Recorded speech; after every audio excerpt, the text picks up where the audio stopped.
So I think, but can I start by welcoming everybody? Yes, if you have been given that assignment, Dean. Yes, I've been given that assignment.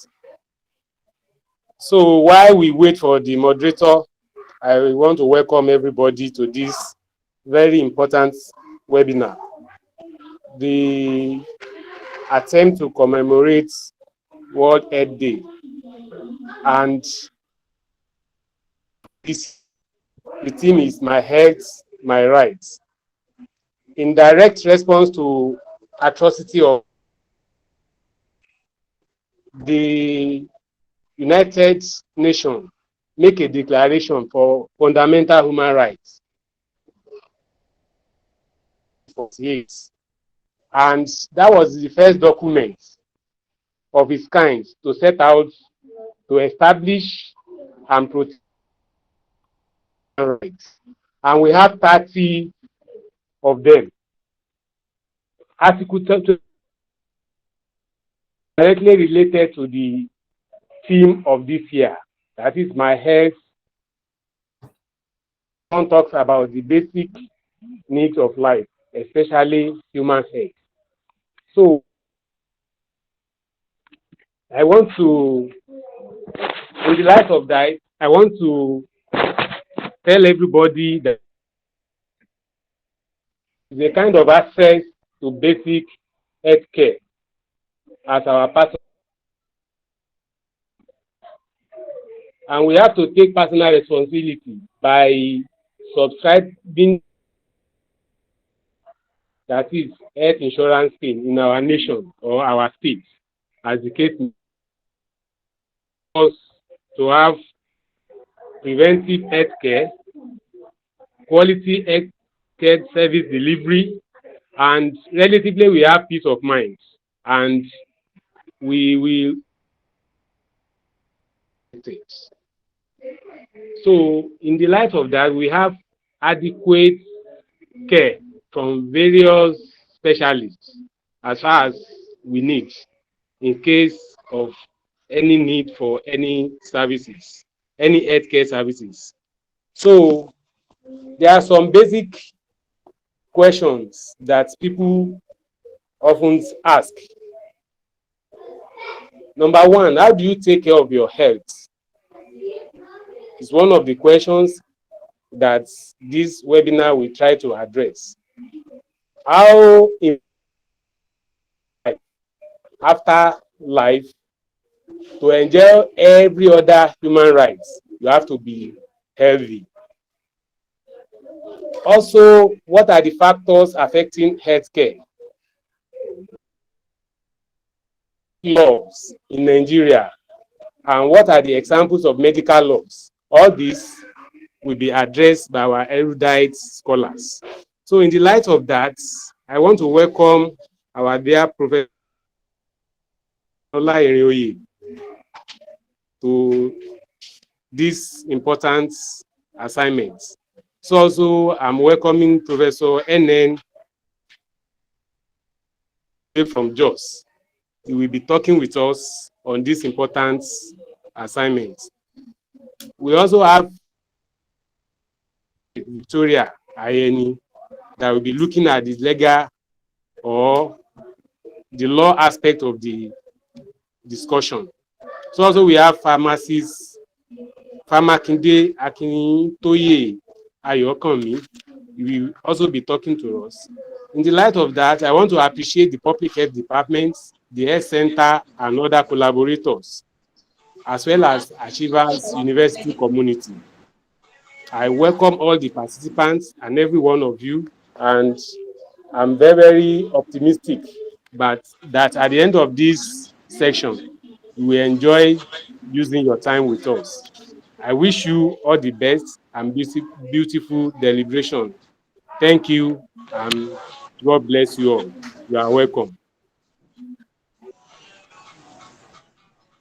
So over to you, Mr. Moderator.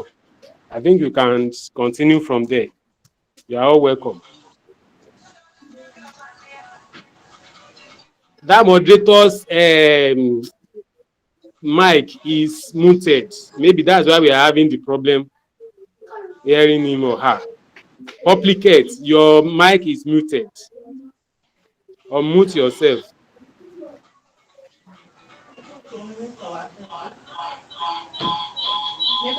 Supplicate. And that's where the moderator is. The link they do now. Where they send the Supplicate. Perhaps I should just start the session. Yeah, you can continue now. I can see Dr. Akinola is coming on board. Let me, on behalf of the council and university management, welcome us to this webinar. This is the second in the series of the webinar by the Department of Public Health. And we expect that we're going to be having more of this. And I want to welcome all participants that are not from Achievers University. I can see some people that I know that are in some other universities. Let me welcome you briefly to just join the dean that had welcomed you.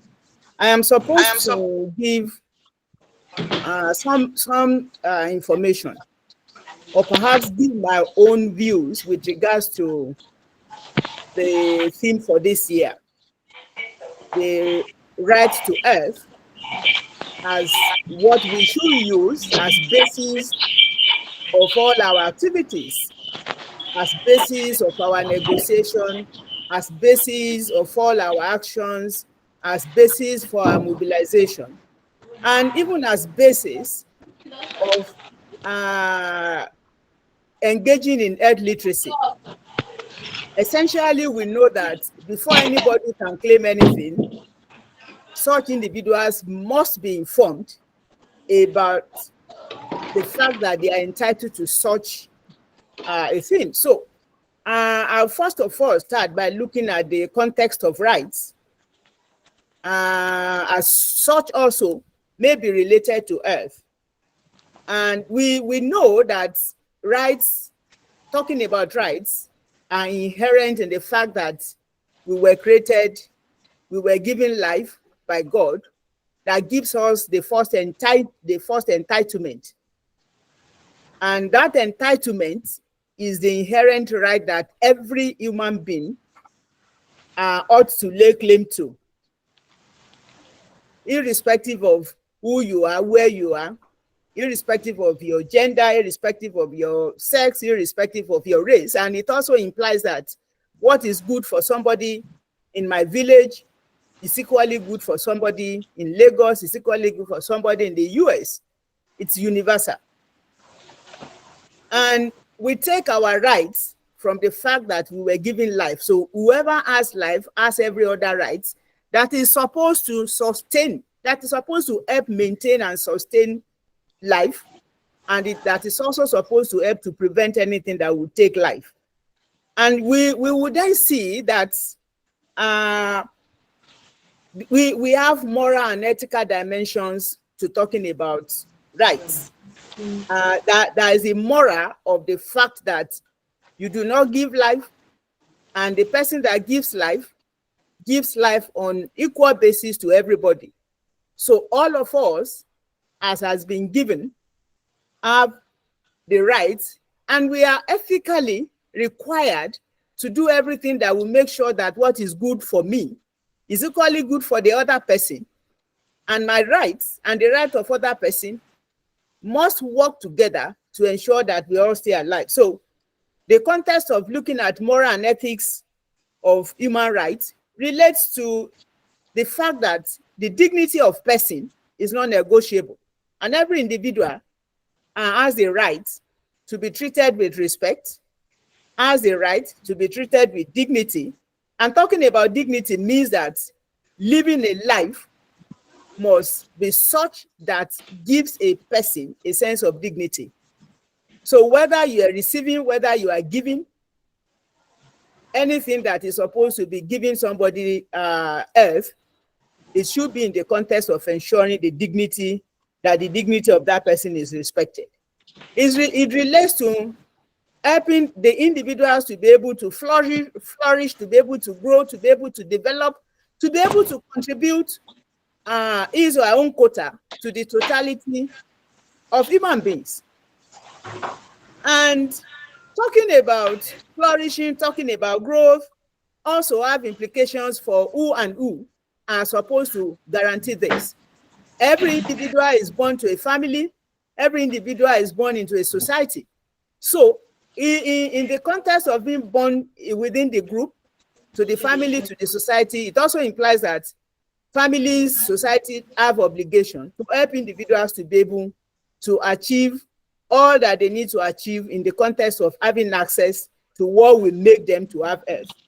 Okay. So when we're looking at moral expectations, ethical expectations within family context, we will expect that the moment an individual decides to begin reproduction, that person had already accepted responsibility to assure all it will take for whoever is coming into that family to have health, and everything that will take, starting from ensuring that the individual have access to food, to clothing, to good living, will be assured by the family. And also realizing that the family is in the context of a larger community, a bigger society. All of us have contributions to make to ensure that every individual have access to rights. And whatever we'll do in the context of a relationship that will compromise this right to health, all of us must work against such from moral and ethical perspective. So whatever we should be talking about, we should be seeing it from the point of I have obligation. You have obligation to ensure that I have my right to life, I have my right to health, and I also must do everything that I'm supposed to be doing morally and ethically in the context of you have rights, you have rights to health, and whatever I'm supposed to be contributing, I should do that. And I think that also informs the context of talking about rights as a universal concept. So we readily can see why the context of Universal Declaration of Human Rights in 1948 becomes a world agenda and a world idea. And for the first time, discourse and talking about fundamental human rights becomes a global context. It becomes something that everybody all over the globe must accept as fundamental, that they must work, they must contribute to. And it's also so remarkable that the Universal Declaration for Human Rights keeps, it is being used as a reference point everywhere in the world. It's being translated for everybody to have information, for everybody to know what it is, for everybody to use such to inform policy, to inform practice. And easily linked to this are the covenants that actually arise from the Universal Declaration of Human Rights. And when you look at the two covenants, that may seem tangentially related to earth. When you look at the contents, you will see that every aspect of the covenant actually speak to what will make an individual to have access to earth. And if I quickly will refer you to it, these two covenants were derived from the Universal Declaration of Rights. The first one is the International Covenant on Economic, Social, and Cultural Rights that was entered to in 1976. And when you look at the contents of this covenant, all the elements there are elements that will speak to an individual to be able to have access to the rights to earth.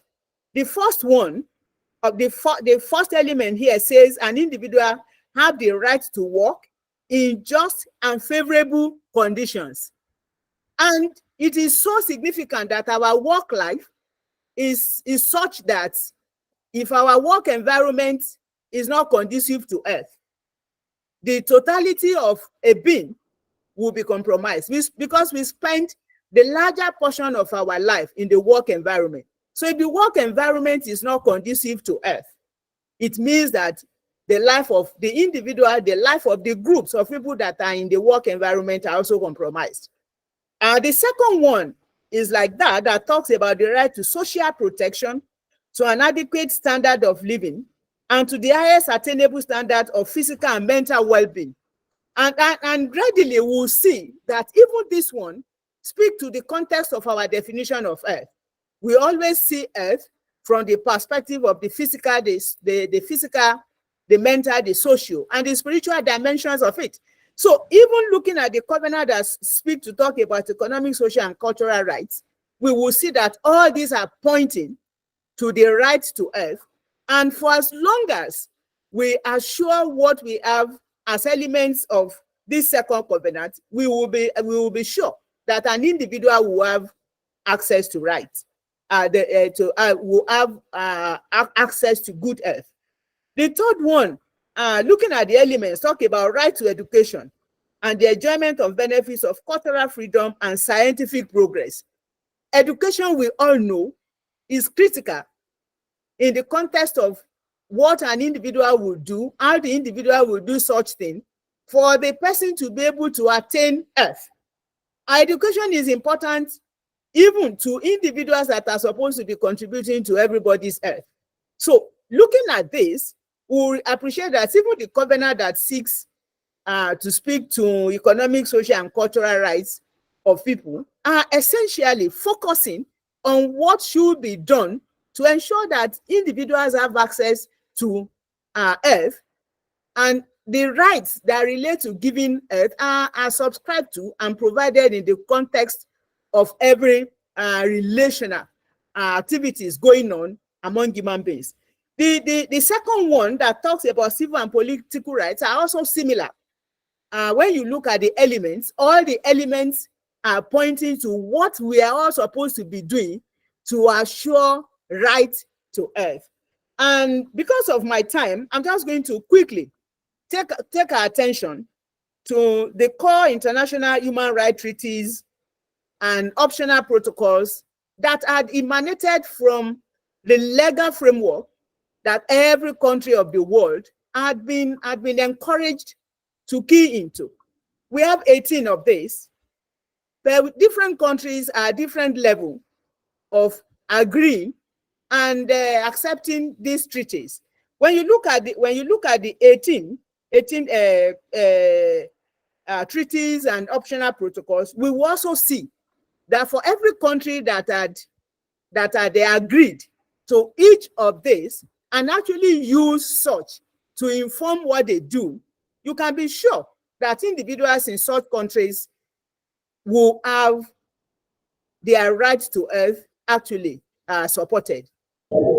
Unfortunately, Nigeria has signed 14 out of the 18. But you know, it's one thing for countries to sign. It's another thing for countries and for government to actually live up to expectations. We have signed 14 out of 18. But when you look at people's experiences in Nigeria today, it is very difficult for us to actually agree that our signing 14 of the 18 has translated to reality that enables every individual to claim their right to health. Beyond these 18, I know we can always look up for these 18 international human rights treaties for us to have details of what we're supposed to be doing.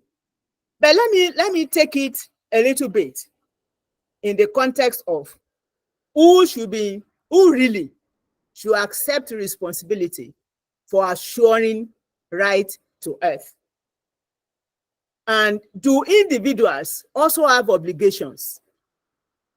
If I want to insist that my right to health should be given to me, I have tried to answer the question, who should give me this my right? But do I also have obligations? Because more often than not, we try to claim what we also don't understand. One of the things that we have observed over time that also keeps prompting interventions, and I'll give one quick intervention that seems to become what all of us should know what patients should know, especially now that we have health professionals, and many of the health professionals that are on board.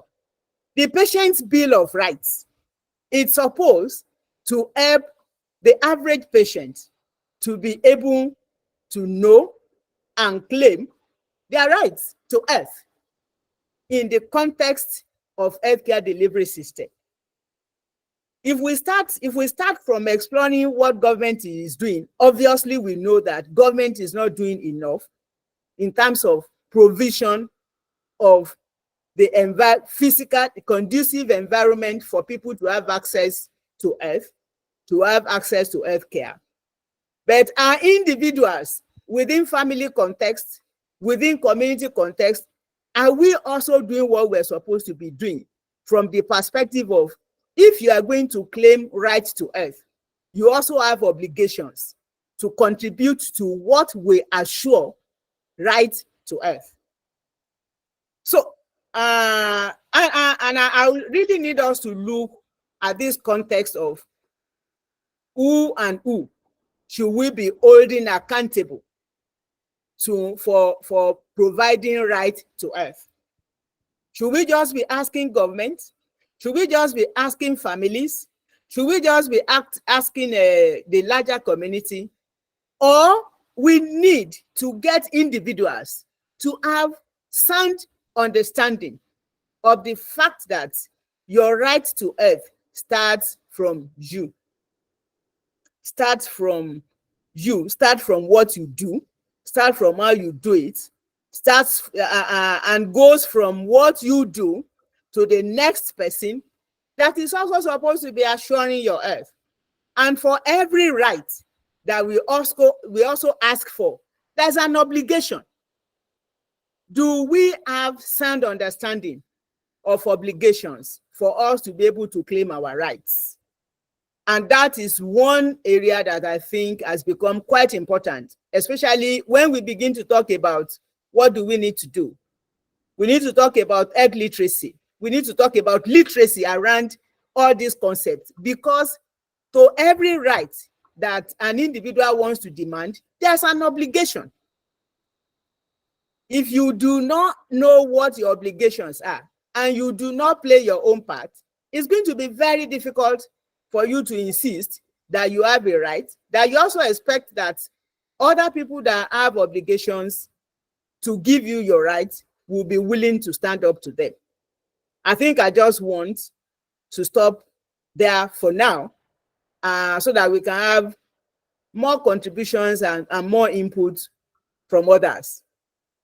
I have given us information about human rights as fundamental, as had always been said, and that all of us have rights to health. But I've also concluded by saying that before an individual can claim the right to health, there are obligations that such individuals also need to be conscious of and also must play up before you can make demands for something from another person that is supposed to be contributing to your achieving something. You also must know your own obligation, and you must live up to your own obligation. So it's a matter of give and take. If I give, I expect you to take, and I expect you to also give back to me. And it is in the context of all working together, asking for what our rights are and doing what will make other people also receive their rights that actually can get us to achieve our rights to health. And when we look at all the covenants and all the optional protocols, we will see that individuals must accept responsibility even for making demands. If you do not organize to make demand from government in terms of I pay my tax, I play my own part. So if I play my part, you also should play your part. And that's where the issue of discussing rights and obligation must go together. And all our activism all together will work when we all work together to ensure that we do the basic essential that can help us to demand for our rights. So I'll just stop there. Thank you.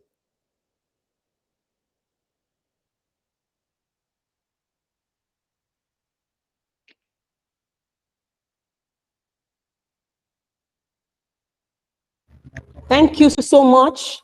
Thank you so much, Honorable Vice Chancellor. We are indeed blessed to have you in our midst and with the wealth of knowledge that you have imparted onto us. God bless you, ma. Thank you so very much. So I hope everyone are happy with what our Honorable Vice Chancellor has literally educated us about. Kindly note your question and answers down. Now we move to the next speaker, and that is Professor N.N. Wanang from the University of Jos. Professor N.N. Wanang, are you in the meeting room?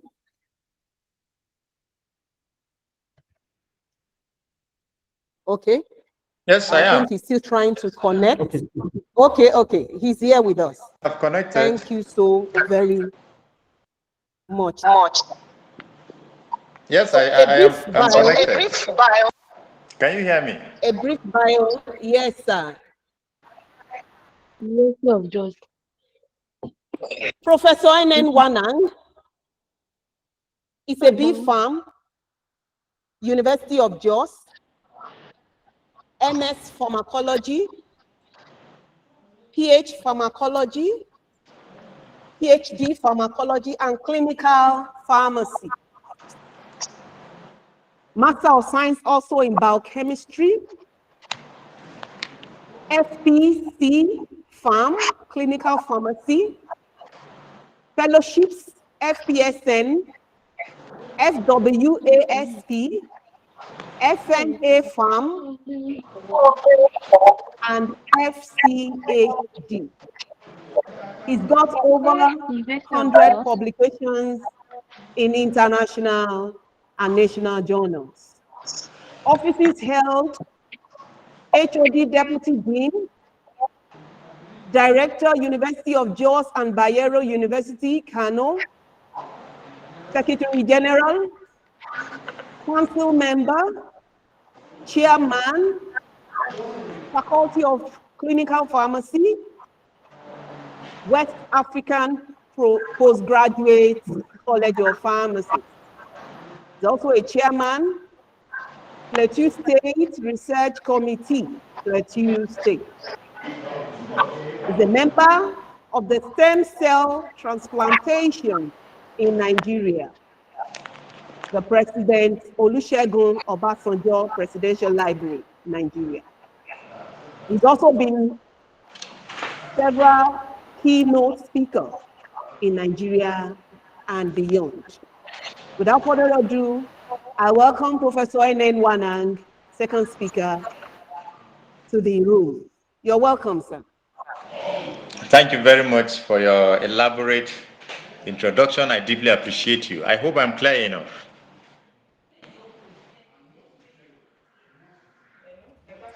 Yes, you are, sir. Yes, you are audible. With your kind permission, let me switch off the video so that we can you are audible, sir. Yes, I want to congratulate the organizers for organizing this year's health talk on my health and my right. I sincerely appreciate the state to have considered it worthy to bring me all the way from a distance to be part of this great occasion. I thank the organizers profusely for bringing me into this fold. I want to begin by appreciating what declaration has been made by the human rights. The United Nations Article 1 says all human beings are born free and equal in dignity and rights, and they are endowed with reason and conscience and should act towards one another in the spirit of brotherhood. I don't know, can you share the slide or it's okay by you? Do I go ahead or you have the slide to share? Share the slide, sir, if you are able to at your end. I have given it, so I have given it to you. Okay, let me continue. Then we'll project it from here. We'll project it from here. Let's be on the same page. Sure, sure. I want to thank them profusely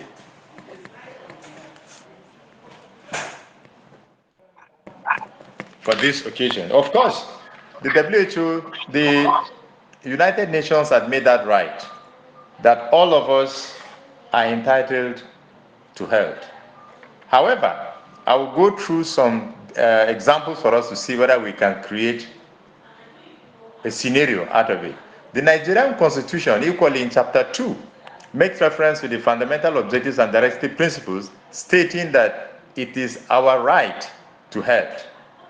The number 3 goal in the Sustainable Development Goals equally states that the purpose is to ensure healthy lives and promote well-being for all at all ages. And if we look at the international scenario, International Covenant on Economic, Social, and Cultural Rights points that it is the duty to devote maximum available resources to the right of health. Having gone through all these scenarios, let us look at the interpretation and then bring it back to the Nigerian scenario. Each time we're discussing health, health is not discussed in isolation. Each time you mention health, you must bring in the economic aspect, the social aspect, and the cultural aspects, because all these make health what it is today. Looking at what the other concepts are doing, it is no doubt that for us to remain in inherent dignity, we must promote health. Let me share also, in the Nigerian context, Section 5 of the National Health Insurance Scheme clearly states that every Nigerian should have access to good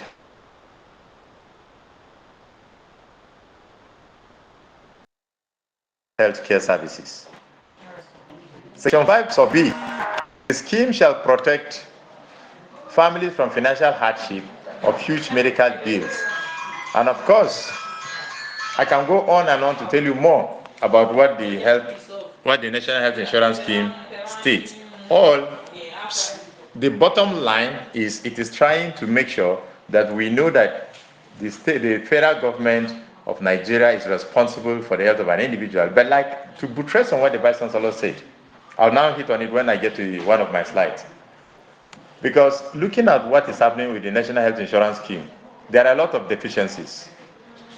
The implementation is porous because bulk of our people are rural dwellers and they do not have the opportunities to be in the cities. They lack money to pay for quality healthcare. And that explains why most at times our dignitaries are always out of the country on medical checkup or medical tourism. Let me give you some scenarios. Let me share some scenarios with you.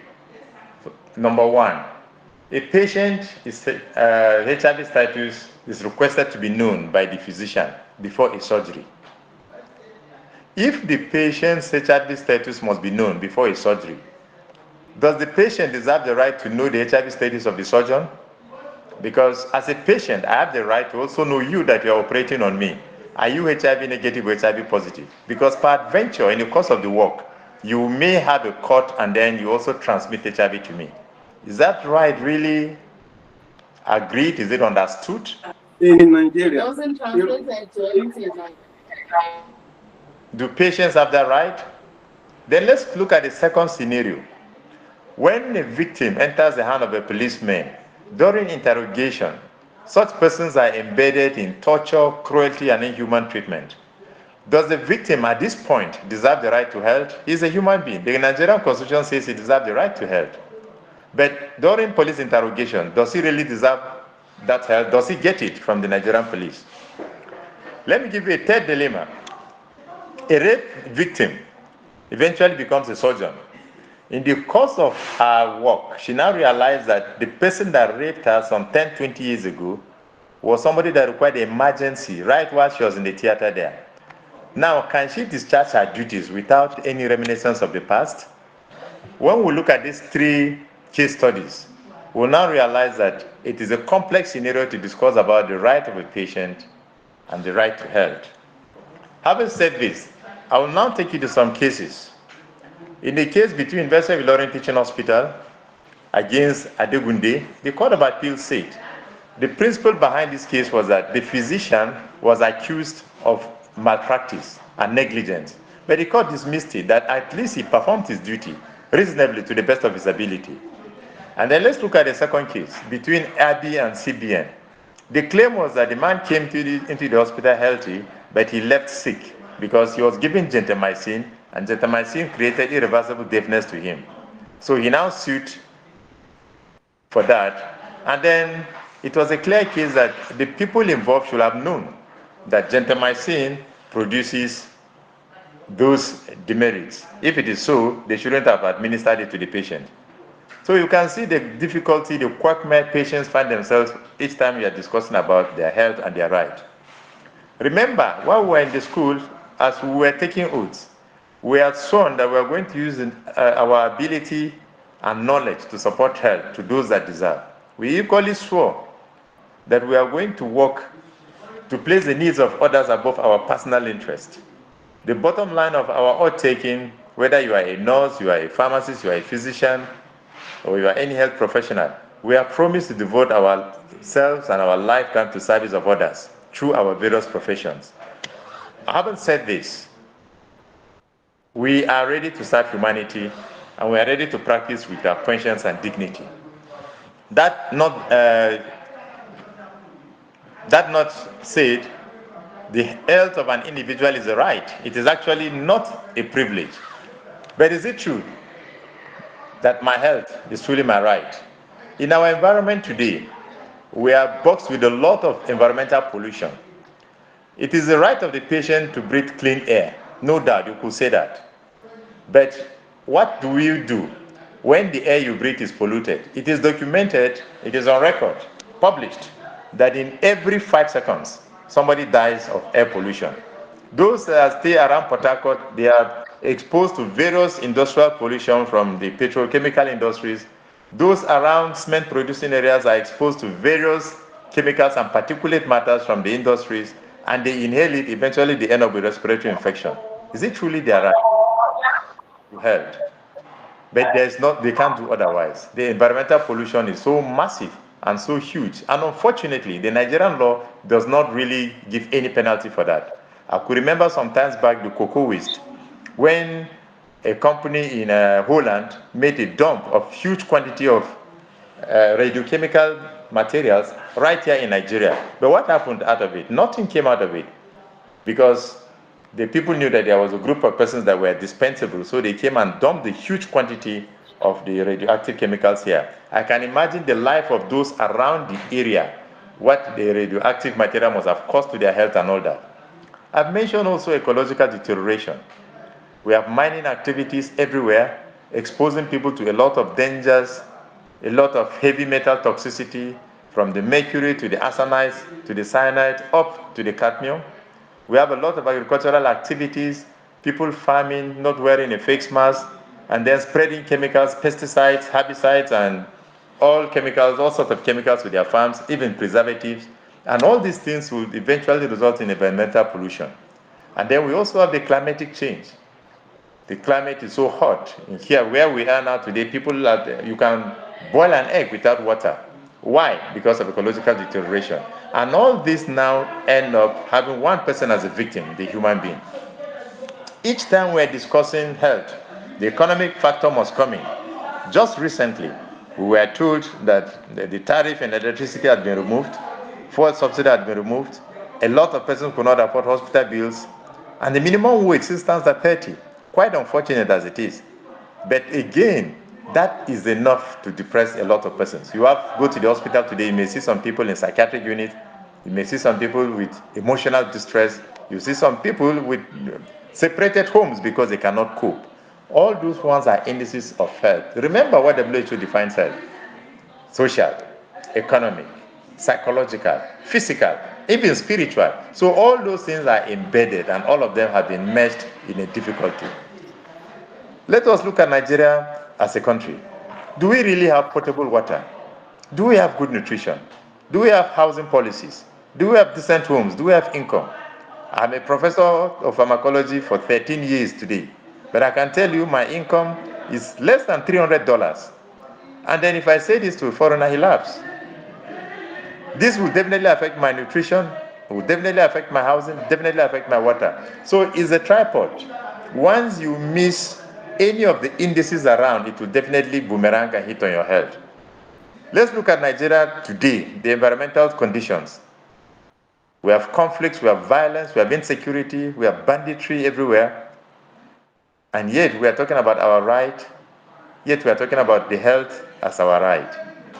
All said, take it or leave it, we have a problem, personal dedication. We as professionals, the nurses, the health experts, the doctors, the pharmacists, we should assess ourselves. Have we been negligent in our duty?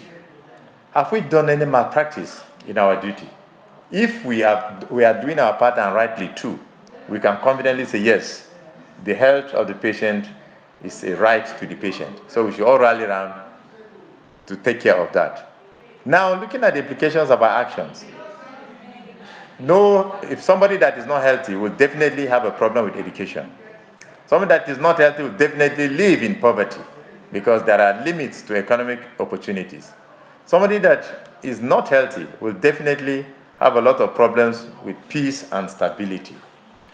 What are those things that we need to advocate for? We as experts, today is World Health Day. World Health Day. What we need to do is to expand on our advocacy and change attitude, which is what we are doing today, and I appreciate greatly what Ondo State is doing on that. I'm happy with the first speaker, the Vice Chancellor, whom I've met in one of the accreditations visit that we had. What do we do? She had mentioned to you that we as individuals must accept responsibilities. Let us look at the foods we eat. The foods we eat, a lot of them have been genetically modified. Recently, I was reading a paper that says that genetically modified foods have been akin to carcinogenic or carcinogenicity.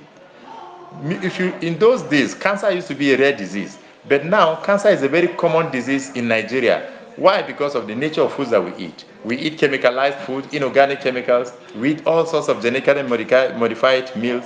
We eat all sorts of foods that are preserved with several chemicals unknown to us. Most of these chemicals are either carcinogenic, they are either teratogenic, or they even affect mutagenicity.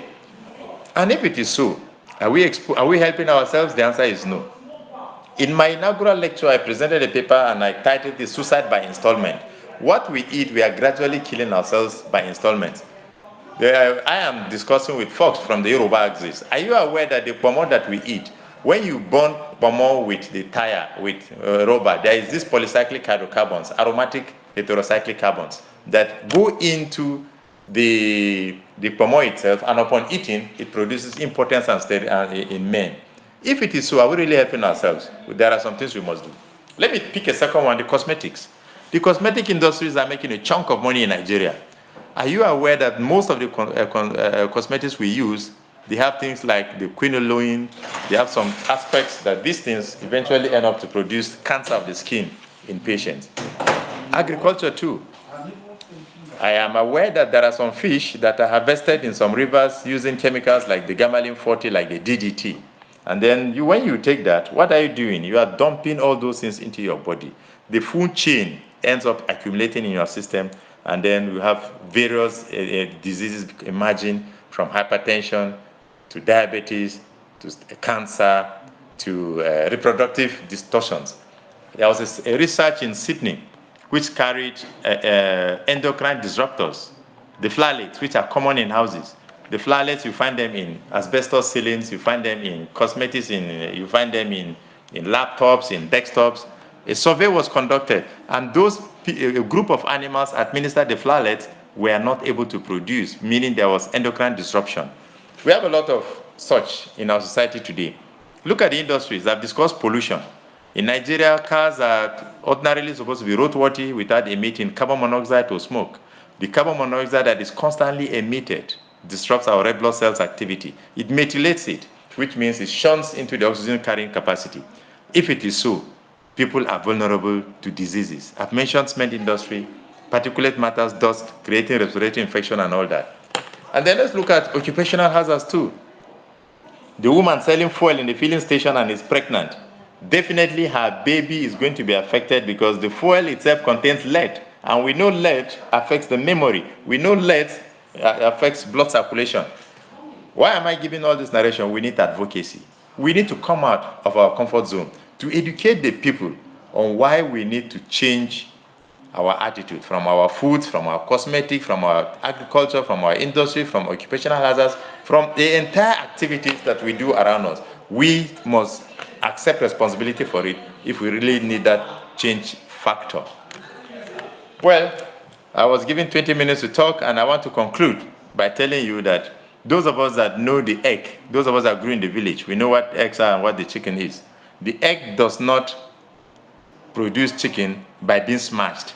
The egg produces chicken by being hatched, meaning the hatching must come from inside. When you do it from outside, you have broken it. Meaning we, the health experts, are supposed to be the ones that should begin the advocacy and begin the change in attitude so that we should know that the health of the patient is the right of the patient, and we give that to the patient so that we have a better country, a better Nigeria, and a better health for all. Thank you so much.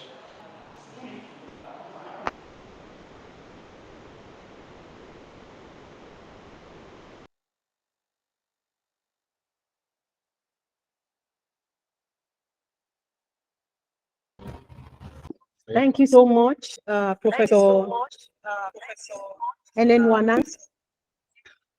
We are indeed very, very happy, extremely, for the wonderful presentation, sir. And we hope our participants also have learned a lot from this. We really appreciate you. We celebrate you. Thank you so very much. Without wasting much time, we'll invite the next speaker. She is Barrister Joy Victoria. Barrister Joy Victoria Ayeni. Joy Victoria Ayeni. I'm here, Joy ma. Victoria Ayeni. Okay, I'm you're here, welcome, ma. ma. Good afternoon, ma. Thank you very much, ma. Thank you for being part of this program and making yourself available for us. So I will quickly run through your bio. Barrister Joy Victoria Ayeni is a lecturer at the Achievers University here in Owo. She attended Ekiti State University, Ado Ekiti, where she obtained her LLB degree, proceeded to law school, Abuja campus for her BL. She holds a master's degree, LLM, from Afe Babalola University. She teaches law and medicine at Achievers University. Knowledgeable in reproductive health law. Her desire is to bring awareness needs for proper regulations and legal framework in Nigeria. And that is why we have Barrister Joy Victoria Ayeni here with us. So look at the post, educate us about the policy areas of World Health Day. Thank you very much, ma, for the warm welcome. I would also love to appreciate the Vice Chancellor, Dr. Omolola Inyoye, and also to the entire management of the school, to Public Health Department, and all the lecturers there. While we all celebrate public health today, I know every one of us would rather live in a sane and healthy lives, and also our environment. So I will be taking this particular topic that says your health, your right. Do we really have the right to health? Is it a fundamental right? And I would start by talking about the definition of terms to tell us what is health law, what is public health, and also what are the regulations, what are the rules and the legal framework available in Nigeria. So pardon me because I might have to look towards my screen a bit so I could read what I have here or rush through what I have. So at first, I would love to define what is health. Definition I have here is that health is the quality state or condition of being sound or whole in the body, mind, and soul, especially when it comes to freedom from pain or sickness. And I also have what do we refer to as health law in the legal sector?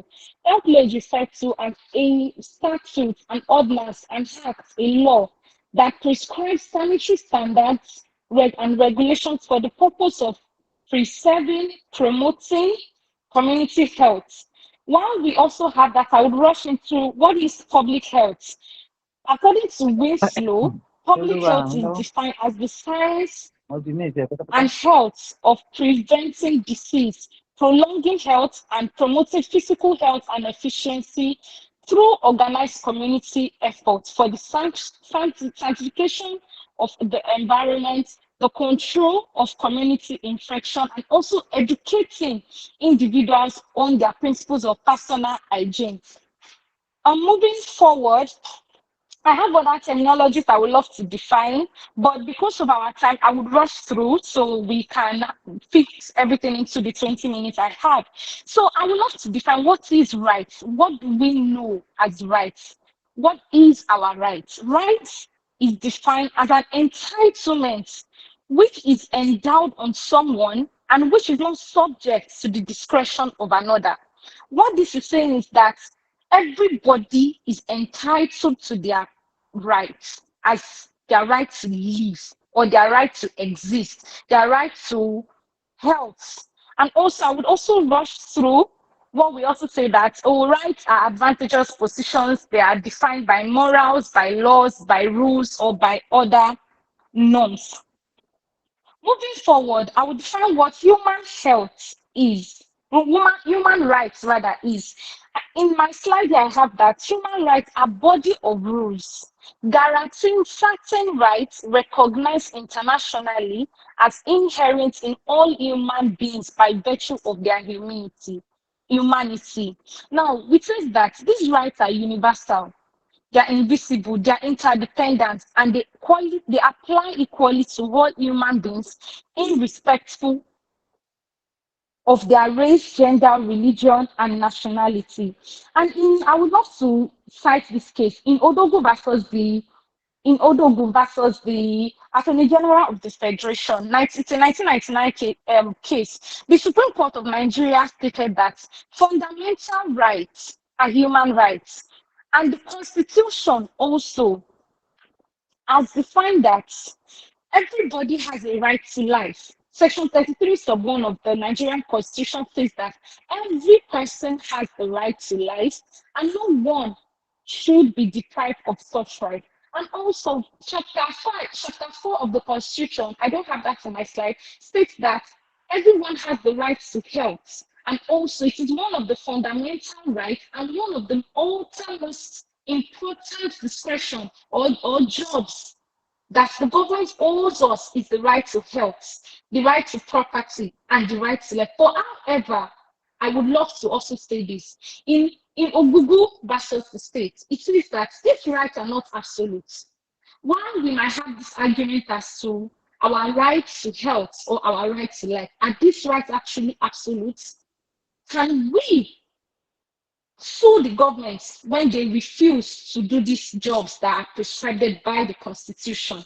Now, it says that while you might be in prison, your right to life is absolute. However, when there has been a judgment by a court of jurisdiction to say that maybe you are guilty of a capital offense and the law as the punishment is that death by hanging, death by lethal injection, then we cannot say these rights are absolute. Now, we will not talk about the role that public health plays.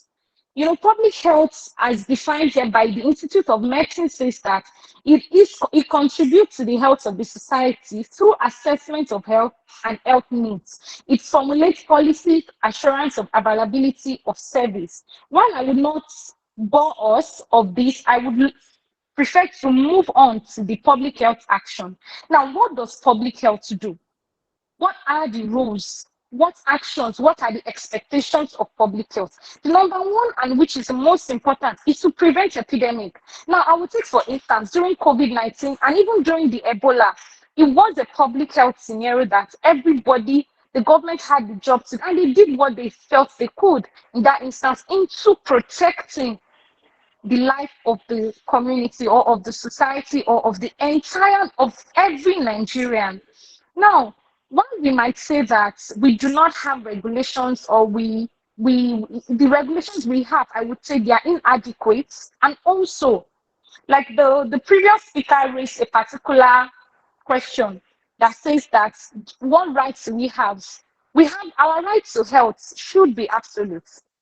The government is saddled with one of the most important duties, which is our right to health. If the citizens are sick, if everybody is sick in Achievers, for instance, if all of us here are sick, then we cannot function. The school will be on lockdown, the school will be on shutdown, and that was what happened during COVID-19. And so another action is to promote is the protection of environment, workplace, food safety, water, and the likes. Also promoting healthy environment, monitoring health status of the population, mobilizing community actions. And I know that a lot of time we have people who are in medicine, and especially doctors and nurses, who go around sensitizing the entire community to say, oh, you have a child between the age of 0 to 5, you should give them these vaccines. You should give them, you have to treat them against polio. This vaccination would work. At the end of the day, it is one of our rights and duties as human beings. I would also love to say that this right to health should not be absolutely dependent on the government. We, for instance, have our own roles to play. Now, I would love to make this as a way of illustration. Sometimes on the road out of Achievers now, you have buildings, you have people who sell things by the gutter. If everybody parks their gutter, their place will be safe. If we all decide that we will not be throwing trash into the streams around us, then we are doing our part. But where we now live, it's absolutely dependent on the government. Then there becomes a problem. As a society, what do? The government is doing their part, even though we would say it is sufficient. We also, as human beings, we should do our own part. If you have bushes around your house, you also clear it. Now, we also move to responding to disaster, also assuring the quality, accessibility, and accountability to healthcare. I would also love to mention here that Nigeria is not doing enough when it comes to accessibility and accountability to healthcare. Have we all provided, for instance, look at the National Health Insurance Scheme. It's not open to all the members of the society. How many people can afford insurances? Like the previous speaker had spoken about how it is expensive to live in Nigeria right now. In fact, 30,000 minimum wages does not even buy a bag of rice. So how do we take care? How is the government, how are they trying their best into providing a sane environment whereby everybody flourishes elsewise? Unfortunately, I would agree with the last speaker that says we don't have that in Nigeria. So I would also rush through into talking about the essential public health services. One of the most important parts is to monitor the health status of, identify community problems, diagnose and investigate health problems. We have to inform, to educate, to mobilize, which we've spoken about. Also, one important part is to develop policies. Policies are laws, they are regulations. How can we do this? We have members of the National Assembly. We can also, if anybody is available, you can also fight for it, present the bill, push for it. And if you are lucky enough, you can have the audience of the National Assembly in order for them to invite you and say, okay, come and tell us, what do you think we can do better? How can we do better? As society, if we all keep it quiet, then it becomes a problem. If somebody is sick in my house, I'm also sick. Also, I would move, just to be fast, I would also move to the public health laws and powers. So here we'll be talking about what powers is saddled, and the government saddled with, which is they have the power or the laws to survey diseases, treatment and immunization, isolation and confinement, which we also saw during COVID-19 and Ebola, and also regulation. And regulation is where law comes in, where we as the legal personnel or the legal practitioners, where we come in. How can we provide regulations in Nigeria in order to sustain or to protect and keep everybody alive? Now, I don't have this in my slide, but please indulge me to speak on this particular part. I made few jottings in my notes. Now, I will talk about the fact that no, everybody should be kept alive. The government should do everything to make sure that everybody healthy. Everybody is living a healthy life. Now there are pollutions everywhere. We have air pollution, sea pollution, everything. Everybody is polluted. We no longer have the green horizon, the green atmosphere that we are all breathing in fresh air. We don't have that anymore. So what can we do? As from the legal perspective, what I would say it's important for us to do is that I would agree that we have a long way to go.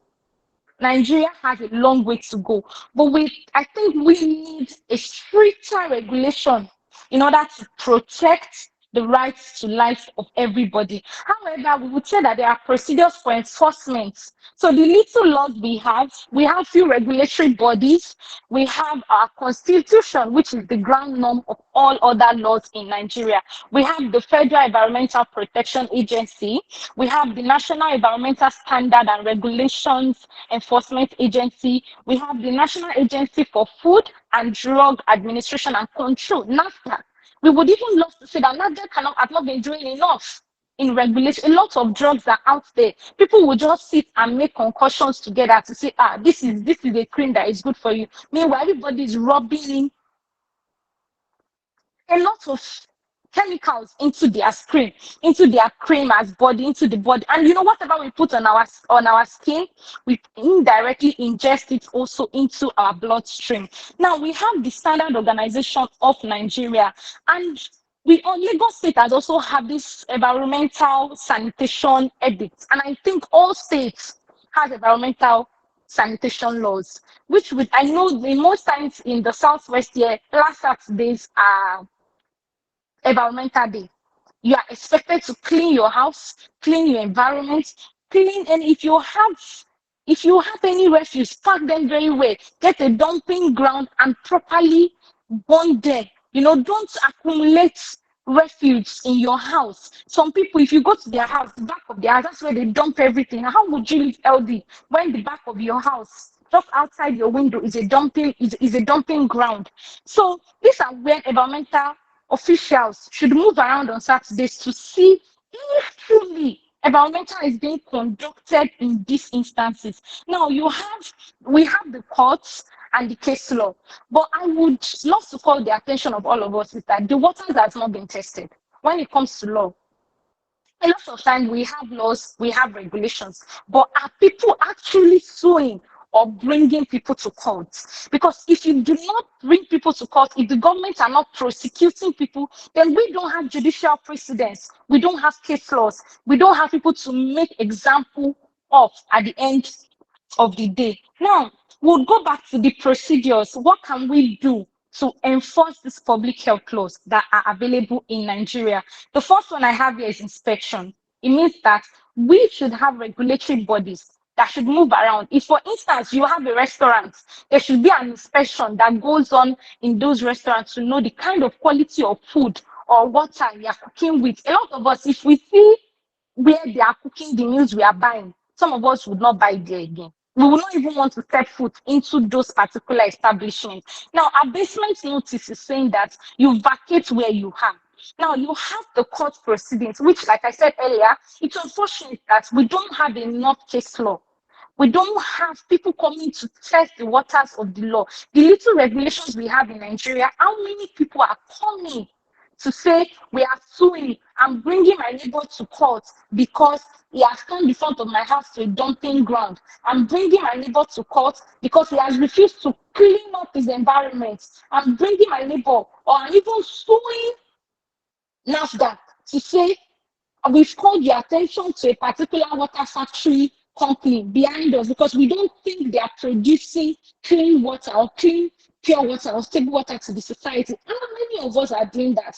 And that's why I'm saying, while the government has its part, we as citizens, we also have our own part. We have our part to inform, to report offenses when we see them. Now you have the court proceedings like I've said about, and also we have the summon. The summon is saying, I am mandating you to appear. After you've done inspection, you've given a better notice, you've informed them, you've written complaints. If they're not coming, then you summon them, you go to court, you sue them, and then the court gives you that particular summon notice to say this person must appear in court to answer to these queries. Now, What are offenses under public health laws? If what happens, what can I do that will be seen as an offense under this public health? And we have the first one I have here is nuisance, which is common. A lot of times there are noise pollution. Somebody is throwing party, the music is loud. You cannot sleep, and if you cannot sleep, you cannot function. This person is creating nuisance, or somebody is just all they do every day is to make noise. They are shouting, they are making noise, they are burning bushes, they are doing these are offenses. Now, trespass. Trespass is saying we've told you not to come to this particular place again, but you keep trespassing into this. And we have negligences. Negligences is all only saying that when you have a duty and you have breached that duty, then you are now liable for negligence. Poor housing. How many of us have clean housing? Now, and this would go back to the country as a whole. Has Nigeria provided housing situation for us? No. No. A lot of countries, if we, for instance, before Libya, when Gaddafi was still president of Libya, Libya was progressing. There was clean, safe housing. Houses were provided for their citizens. But now, if you take Libya for instance, they have poor housing. The buildings are down. How many of us have toilets? Some people will build their houses without toilets, without bathroom. So what you do is you go and look for a bush. You use the toilet in your house, you put it in a nylon, and you go and throw it outside. That is poor housing. Provide safe sanitary environment in your own house. If we do that in our own houses, you keep your household safe, and then we can now talk about what can we do for the public as a whole. Now, you have the sale and distribution of unwholesome goods. A lot of times, there are instances whereby people will tell you, oh, I bought a canned juice. By the time I go home and open this, it has spots. Who are going to those establishments to investigate? Every day on Instagram, on Twitter, you are seeing the citizens saying that this biscuit is expired, this drug is expired, but why are pharmacies still selling those drugs? Now, when we don't have establishments that goes there and investigate, then there is a problem. So at the end of the day, we would even say we have few laws, few regulations, but are they working? Do people actually follow the law? No, we do not have that. While I would also call our attention to the fact that we need a proper regulation. We need a stricter regulation into protecting the public health, protecting the health of the community at large. And also, we also have lack of enforcement. Laws are not being enforced. And that is why I would go back to the fact that we as society, we as a member of the society, we have to test the waters. We have to test the few laws we have in Nigeria to say, I'm suing you for this, I'm suing you for that. Then as lawyers and as judges, as the judiciary sector, we can now have case laws. We can now have laws to say, this is us making examples of this particular person. Now, remedies under public health. After you've constituted nuisance, you've distributed unwholesome goods, you've done a lot of damage, so we have the legal remedies, and we have injunction. Injunction is just saying that I'm restricting you either temporarily or permanently from distributing something. Now, if for instance you behind your house you can see that these people are producing drugs, but the drug they are producing, you doubt if this place is legalized or if this particular factory has the license. This is we have fake soft drinks, fake drugs, fake water. Every basic human life is fake. We even have fake sanitary pads for women. So what can we do? When you discover that somebody has turned the back of their house or just nearby down the street and you are wondering, does this place have regulations or do they have license? And you found out, then you do your best as a society, get an injunction, get the appropriate quarters into investigating this. Then we have compensation. Compensation is saying, maybe I bought a fake drug from a particular establishment, from a pharmacy store, for instance, and after taking that drug, I became really sick. I went to the hospital, I showed them the drug, and they said, this drug is fake, that's why it's not working. I would sue to court and ask for compensation monetarily. to say this is what I want. And damages is saying you have the general damage, the exemplary damages. These are examples of damages that you can get to say, pay me back for what I have lost, pay me back my hospital bills, pay me an amount. And if we have that, then exemplary damages can be given. It can go as far as any tune of millions of naira that the court is giving to say we are making you an example out of others. Now you have loss of profits. If establishment is closed, then they don't longer have money. Whatever profit you've made from this illegal establishment that you've run, we are demanding you to give us that profit. Now, abatement, and I say it is an action in which the plaintiff is seeking an order of court to compel the defendant to remove a nuisance he has caused. If you have a neighbor that has turned maybe the side of your house or the back of your house a dumping ground, which is making you sick, making your children sick, or you as a family sick, then you get an abatement notice. When you secure that in court, the person will now be mandated to remove and clear off all those things. A lot of time, I would love to say this, that we always, for people that know Yoruba here, please indulge me, Amanda for long. Any small thing, we just say, hey, we've complained, you are not doing, then we'll go ahead and do it. Or we'll say, hey, what can we now do? What's the government doing? Hey, we've complained to the government, we've written to them, we've told this establishment, they are not doing anything about it. Then let's push harder. Let us push harder, because as lawyers, sometimes our hands are tied up. Sometimes we even wish to prosecute. All of a sudden, hey, I'm no longer interested, though. They say we will settle out of a lot of time. We just love to settle out of court. But let us keep it in mind that we have to test the waters. And also, just by way of calling our attention to few things, is that when it comes to our rights to this particular health, we are talking about our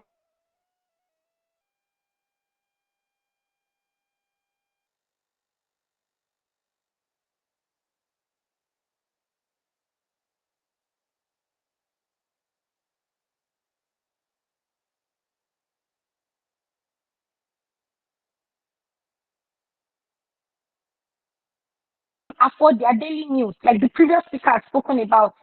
Somebody that cannot eat, how do they even talk about clean health? And the last time, at the last event we hosted, we spoke about how people will go ahead and be buying second-hand clothes. What if this person had COVID-19 before they died, and then they vomited on these clothes? You have viruses on these clothes. But it's unfortunate that people cannot afford buying cleaning underwears from themselves, and then they've resolved them into buying clothes that are not worthy of a human being or us being able to live an healthy life. So to the members who are available here today, I would love to say, let's just challenge the system. Let us do our best as individuals before we even talk about what the country or the government has to offer us. Let us keep our environment clean. Let us make sure that we are living healthy. If you can, I know a lot of times fruits are very expensive now. There was a time I bought a bunch of banana and I felt sick, terribly sick. I was in the hospital for 3 days just because the banana was forcefully ripping by chemicals. So we need to investigate what kind of fruits, what kind of food is being sold to us in the market. And to be honest, as citizens, we cannot do that alone. We still need these government establishments to come in. The other day, we saw a video of a man that was selling watermelon. The watermelon was stored inside gutter. Dirty water, that was where it was stored. And he was pulling it out when it was found. And people there said, no, we'll not allow you to sell this. And they destroyed it. Those people did their best as a society. So as a society, let us do our best. If you see somebody that is buying chemicals to tell you, I'm going to use it in my farm, and you know these chemicals are bad for human consumption, let us report such people. Let us avoid selling to these particular people. And I hope that we are able to live healthy at the end of the day. Thank you very much for the audience. Indeed, we are so very grateful, Barrister Joy. I hope you can hear me. Yes, ma, I can hear you, ma. Yes, we are so very grateful. We are happy for the presentation and very educative. and enlightened one. We are blessed to have you in our midst. I hope we are noting down our questions, because after the speakers are done, then we'll have the Q&A section. Without much time wasting, we'll invite our fourth speaker, Farm Makinde. And I'll be reading his bio. Farm Makinde Akintoye Ayokanmi. Farm Makinde Akintoye Ayokanmi. He has a B Farm, BSc, MSc, MPH, MSc Bioethics, Masters of Information Technology, MBA,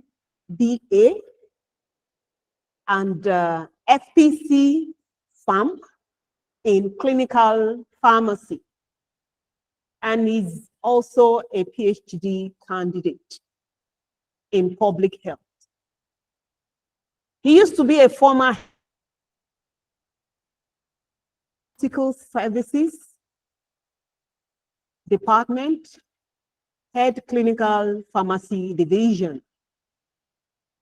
Oncology, Stroke Hematology, Pharmacy Specialist as well.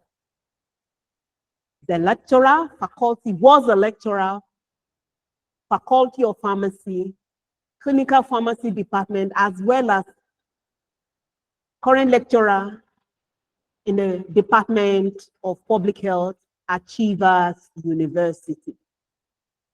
He's been a resource person for update lectures, preceptor to resident pharmacist, and project supervisor to several students of West African Postgraduate College of Pharmacists. He's a fellow, Pharmaceutical Society of Nigeria, fellow, PG College of Pharmacists, a fellow, Healthcare Informatics Society of Nigeria, Managers Association of Nigeria. He's a fellow, Institute of Information Management Africa, was a president, NYSC, with a National Honors Award, winner in the 1990s. He was a governor, the NYC State Honors Award winner as well, Oyo State. He's a Distinguished Service Awardee, Association of Hospital and Administrative Pharmacies of Nigeria. And he was the Best Staff of the Year awardee, Federal Medical Center Award in 1998. He's got so much accolade to his self. I would like to welcome once again pharmacist Makinde Akintoye for his presentation. A very warm welcome to you, sir. Yeah. Good afternoon. I want to sincerely appreciate our Vice Chancellor, Professor Omolola Ineoye, the HOD Public Health, Dr. Agofure, and the entire staff of Public Health Department for organizing this program and for giving me this rare opportunity to feature in today's presentation, the World Health Day, and the topic is My Health, My Right.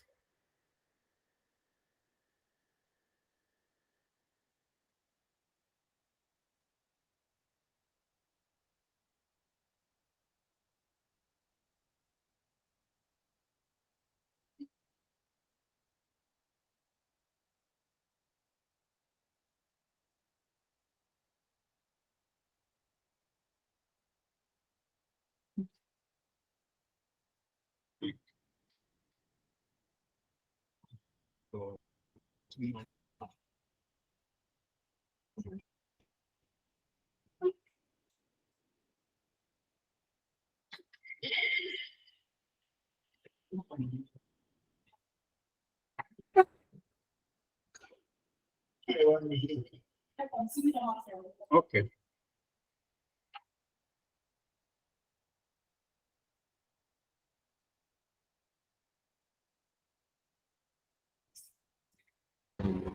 You may please go ahead, sir. So, okay, these are my outlines for today's presentation. Introduction, definition, and I want to talk on one of the public health concerns that is highly linked with human rights and health, and that is poverty. Other speakers have spoken on the laws, the rights of an individual, and also talk about human health. So I want to talk on poverty, human rights, and health. There is no unique definition of poverty. Individuals and families are considered poor when their level of living measured in terms of income or consumption is below a particular standard. The World Health Organization and the World Bank describe poverty as hunger. Poverty also is lack of shelter. Poverty is being sick. Poverty not being able to see a doctor. Poverty is not having access to school and not knowing how to read. Poverty is not having a job, is fear of future and living a day at a time. We all know that poverty now has implications on health. Poverty has many faces. It's changing from place to place and across time, and has been described in many ways. Most often, poverty is a situation people want to escape. So poverty is a call to action for the poor and the wealthy alike. A call to change the world so that many more may have enough to eat, adequate shelter, access to education and health. Then protection from violence, a voice in what happens in their community. It refers to the condition of not having the means to afford basic human needs, such as clean water, nutrition, healthcare, clothing, and shelter. Our United Nations fundamentally describe poverty as inability of getting choices and opportunity, a violation of human dignity. It means lack of basic capacity to participate effectively in society. It means not having enough to feed and clothe a family, not having a school or clinic to go, and not having land on which to grow one's food or a job to earn one's living, and not having access to credit. It means insincerity, powerlessness, and exclusion of individuals, households, and community. It means susceptibility to violence, and it often implies living in marginal and fragile environments without access to clean water or sanitation. It is also pronounced as deprivation in well-being and comprises many dimensions. It includes low income and the inability to acquire basic goods and services necessary for survival with dignity.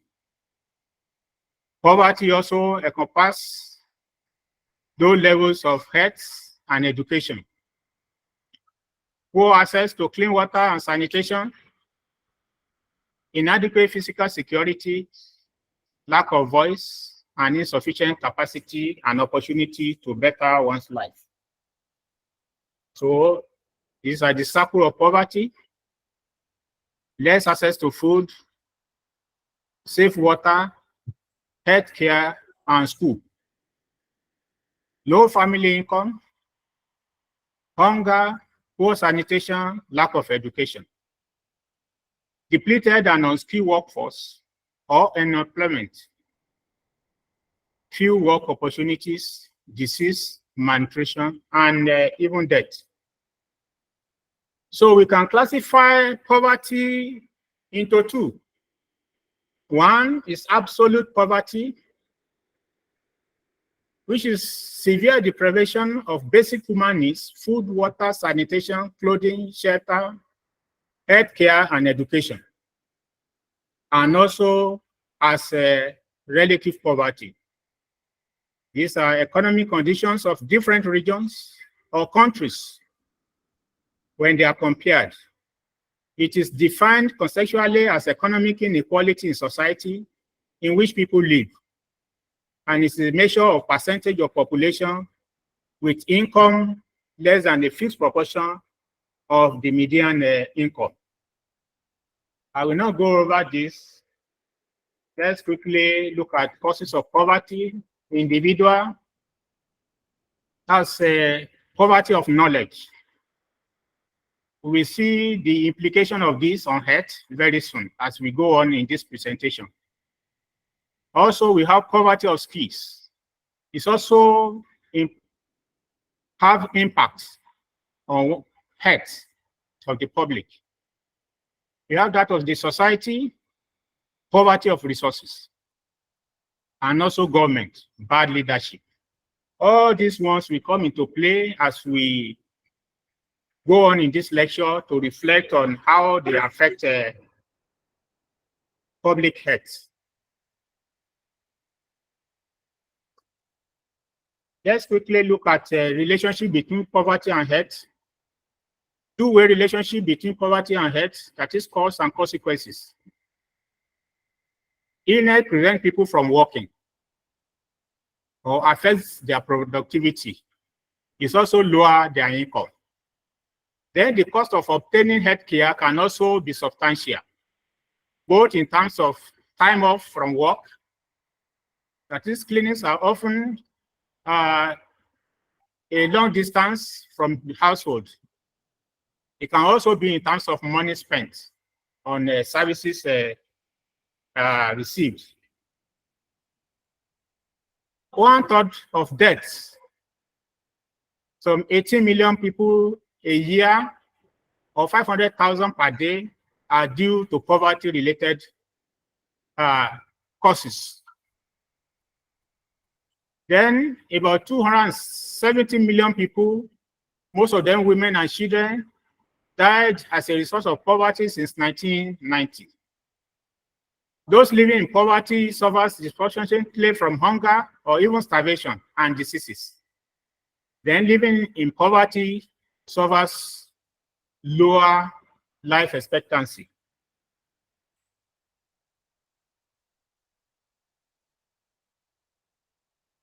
Now, human rights and health.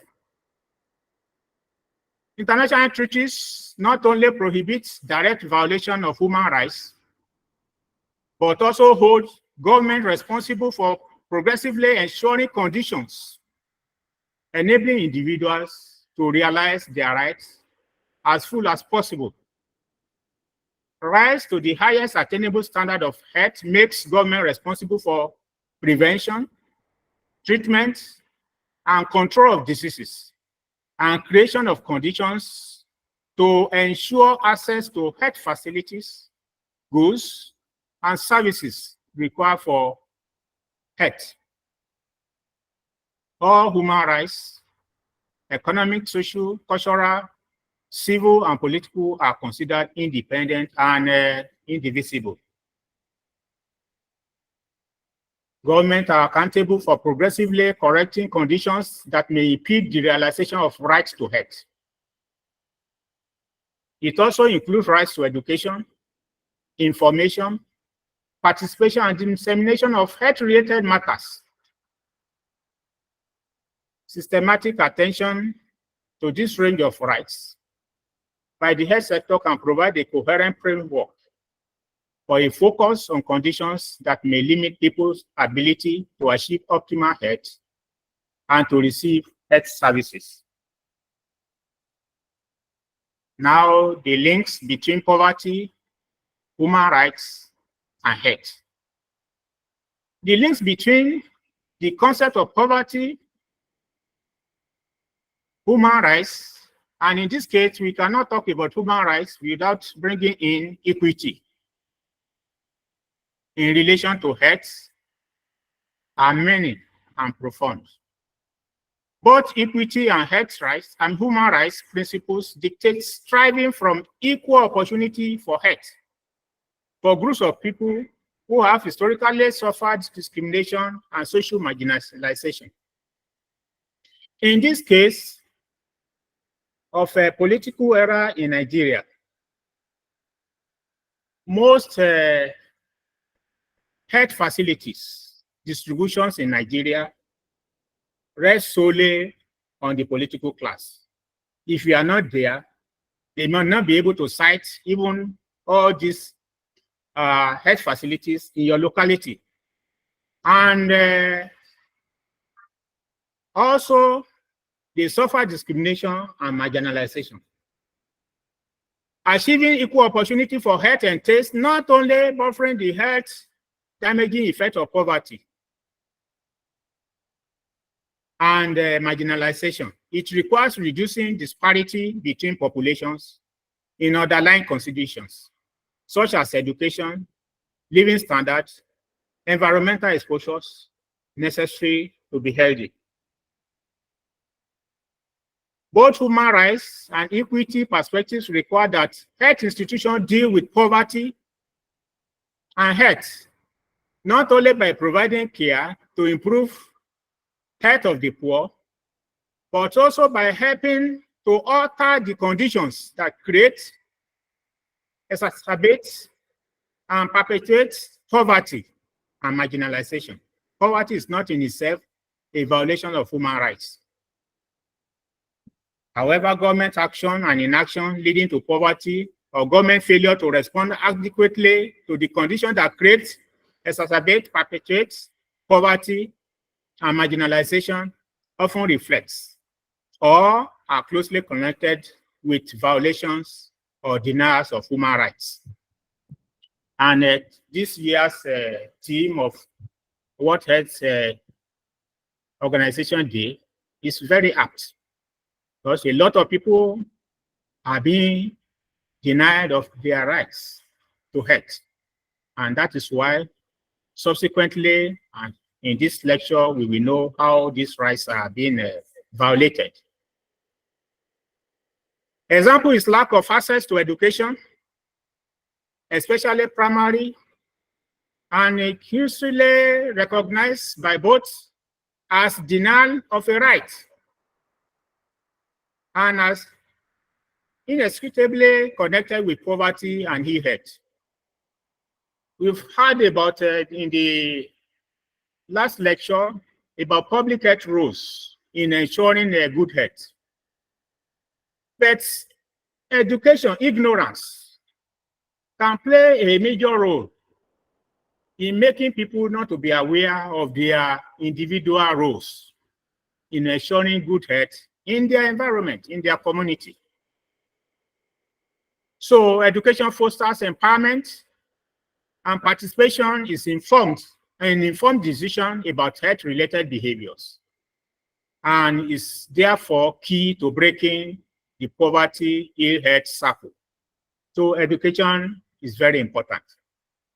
So we cannot be talking about human rights or rights to health or my rights, my health, my rights, without talking about education and its implication to good health. Strategies that narrowly focus on poverty and health without the broader perspectives offered by equity and human rights may fail because they do not take into consideration the key factors that often influence relationship between poverty and ill health. Example is improving the geographical and financial accessibility of preventive health. Health services may not alleviate disparity in their use. Without active outreach and support for the groups most likely to be underutilizers despite equal and greater needs. What I'm saying here is that even when the health facilities are available, the health-seeking behavior of individuals differs. And in this case, health education, health information, outreaches play a major part in improving the health of the community. So both equity and human rights principles require that health institutions systematically consider how to design or implementation of policies or programs that may directly or indirectly affect social marginalization, disadvantaged, vulnerable, or discrimination of people. So equity and human rights principle requires identifying and overcoming those obstacles, such as languages, cultural beliefs, racism, gender discrimination, homophobia that keep disadvantaged groups from receiving full benefit of health initiatives. So if we are saying my health, my right, government has to do something in this wise so that the disadvantaged group might have full benefits of health initiatives that government is propagating. Health, human rights norms assert rights to the living standards that are prerequisite for optimal health, and they prohibit discrimination on the basis of gender, racial, or ethnic group, national origin, religion, or disability. Let's take, for example, two communities are at war, and one of them have the health facilities in their environment or in their community. And this war between them is going on. Who from the other community, we want to come and enjoy the services, health services in the community where they are warring with. So government should do something about this. The issue of racial, ethnic group, national origin, religion, disability. Particularly where groups are systematically excluded from decision making. You don't have people in the State House of Assembly, National Assembly, even the local government legislators, and where decisions on citing or implementing some health policies, they might not be able to enjoy. So where people are excluded from decision-making, human rights standards can play a crucial role in agenda setting for strengthening consensus about the existence of inequitable health disparity and the need to reduce them. Human rights perspective removes actions to relieve poverty and ensure equity from the voluntary realms of charity, ethics, solidarity, and domain of law. We believe that health services are social services. And when it comes to the issue of consistency allowance and so on and so forth, even the legislators, they believe they are doing charity when they make a borehole in a community. They think that they are doing them a favor, whereas it's their rights to good health. We cannot rule out the provision of potable and water from good health. So people in authority should not see provision of these amenities as charity.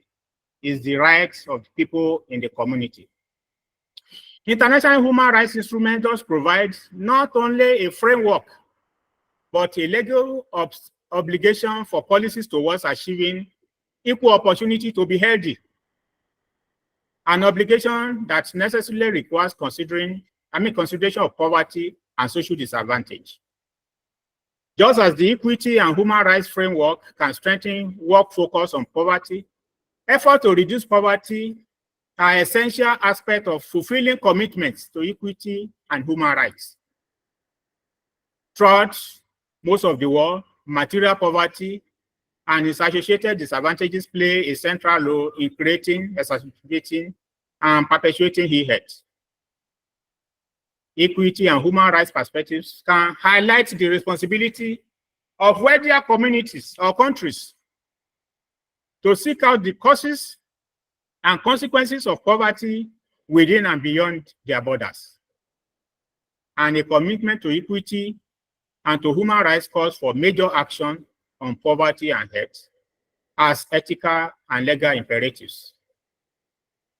We have communities, even in Nigeria here, where we have 2 tertiary health institutions in a town, whereas there are more than 9 towns that are as big as that state capital that does not have such facilities. So equity must come to play in citing health facilities. Recommendations. Strengthening and extend public health functions other than healthcare that can create the basic conditions needed to achieve health and escape poverty has to be put in place. In this wise, public health facilities must have a geographical spread so that people can have access to healthcare facilities.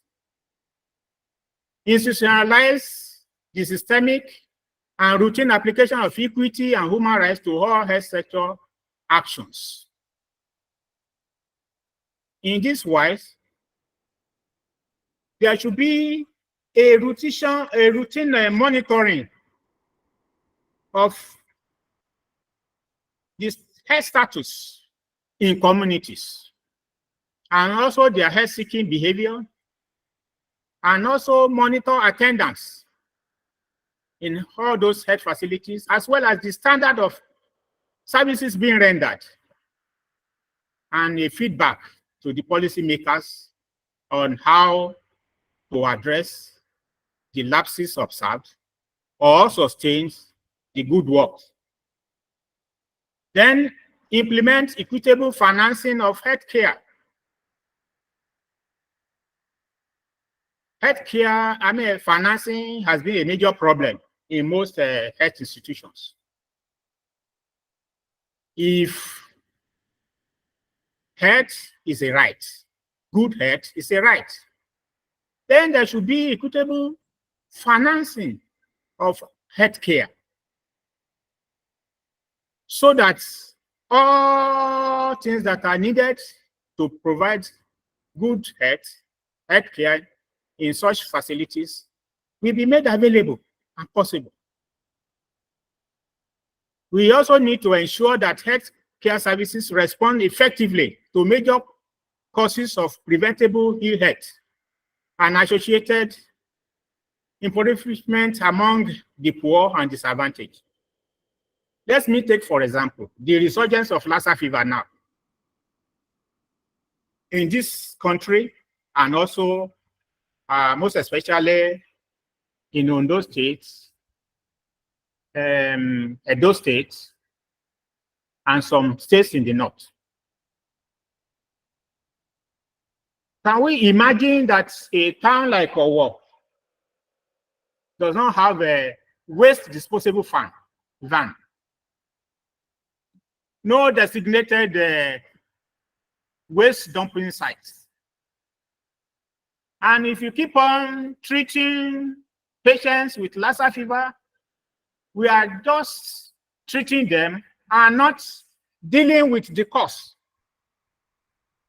So healthcare services must respond effectively to major cause.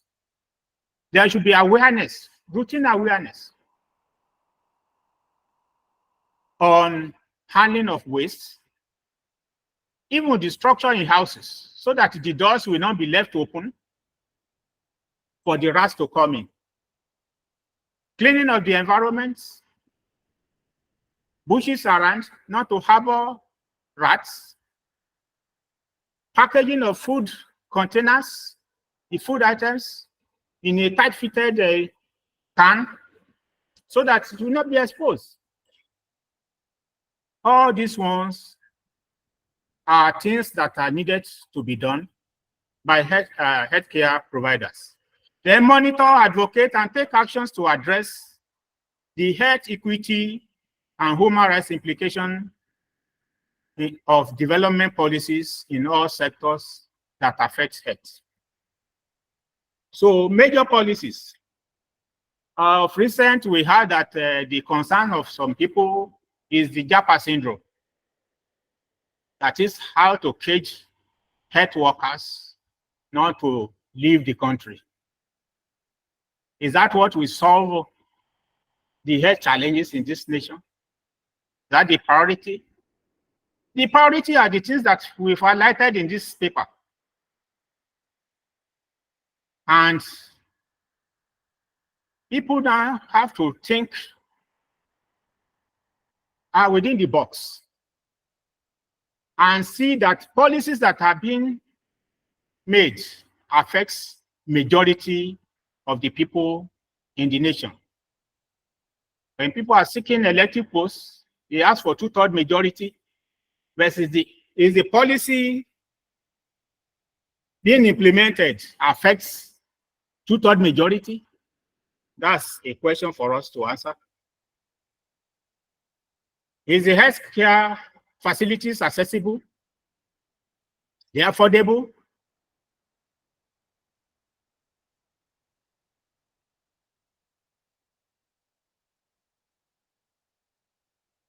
Part of health education and health promotion.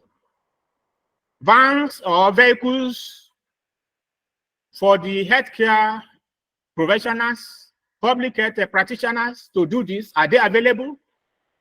Fueling of those vehicles, those are the things that should be the concern, so that people will not be denied of their rights. They have rights to education, health education, and health promotion. Also, advocacy for health. What of the economic conditions, social conditions, even where kidnappers, how many health workers will be able to go to around the whole country now, especially where the bandits are taking the front stage. The kidnappers are all there. So all these ones have to be tackled so that the rights of people will not be taken away from them in getting good health.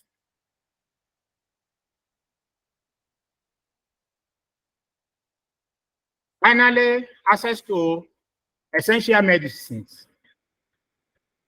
Essential medicines are very, very important. They are vital. They are very key for good health. How many industries in this nation are manufacturing pharmaceuticals? Majority of pharmaceuticals that we use in this country are imported. And this is not good for the country. And also even in the West African countries. We import from India, from China, and from other countries.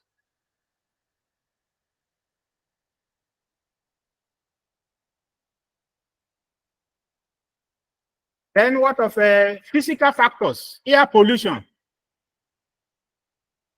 the community size, rural-urban migration. All these ones have impacts on health, traditional beliefs, economy, even community organizations. Individual behaviors. All these ones need to be tackled in order to make the rights of the populace concerning health available to them. What of climate change and access to health? We have direct thermal stress.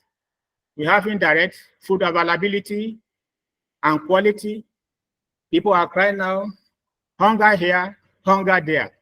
Food security is very, very important. What of air quality? Smokes here and there, generators, providing good electricity is a big problem. Each house now have their own generator, and air quality is not as good for good health. What of water availability? Pipe-bound water in those days, that pipe water are running all over in the town. But nowadays, what do we see? Individuals provide their own water. What of vector and waterborne diseases control? All these ones are very, very important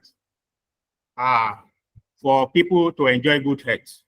Finally, in the 7 rights of patients in hospitals, they have rights to be informed about their health status, the caregiver's name and functions, ongoing healthcare requirements, expected benefit risks. These ones being practiced in the health institutions. There are ethics of medical care, and ethics has to be taught even right from school, so that people will be able to imbibe ethics. Finally, we are clear that we are not living in the past anymore, but we have not yet started to live in the future. We are stuck in between paradigms. A model does not fit anymore, but the new ones are evolving. And some of these are what I've just enumerated this afternoon in order to make the health, the right of individual. Conclusion: based on the discussion in this paper, it can be concluded that poverty and human rights are closely linked, conceptually and operationally, with health and with each other. Each construct focusing on poverty and health, doing so within a broader commitment to achieving greater equity in health, and using a human rights framework to consider both poverty and equity, and can provide unique, valuable, concrete guidance for actions of national and international organizations of health and development. It is hoped that discussion based on this presentation will lead to greater awareness of opportunities to strengthen work on interaction of poverty, human rights, and health, both within the country and globally. Thank you. Poverty is not absence of income. Poverty is presence of helplessness, powerlessness, and voicelessness. Remember that Stone Age did not end because of lack of stone. So we may not be able to eradicate poverty, but we can alleviate it. And alleviation of poverty should not be seen as a charity. It's right. So leave no one behind. Think, decide, and act. Let's fight poverty. Thank you very much. Oh, we really thank you, sir. What a wonderful and educative presentation we have there. So at this junction, we're really blessed by you, sir. Thank you so very much. Thank you so very much. At this junction, I'd like to hand over to Mrs. Susan for the Q&A section. Yes, good afternoon, everyone. Thank you so much for your time. Thank you for listening.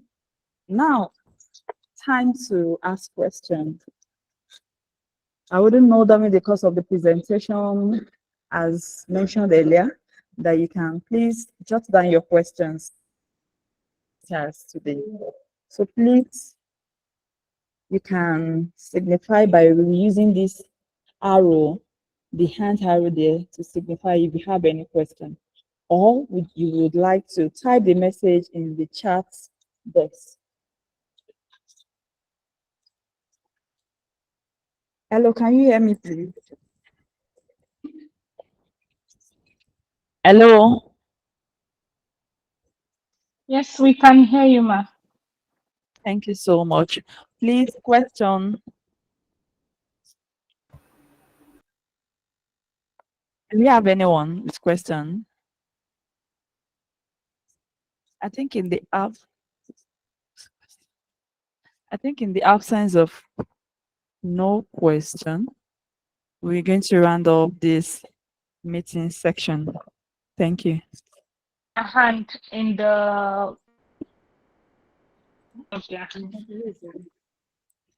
Good afternoon. Yes, Olamide Olugbami.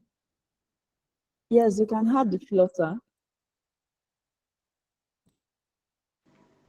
Olamide Good afternoon. Oluwagbemi. Let's have your Thank you question, very please. much. All right, thank you very much. I want to appreciate the organizers of this program, and I want to appreciate all our erudite lecturers. It's been a very enriching session. Thank you very much.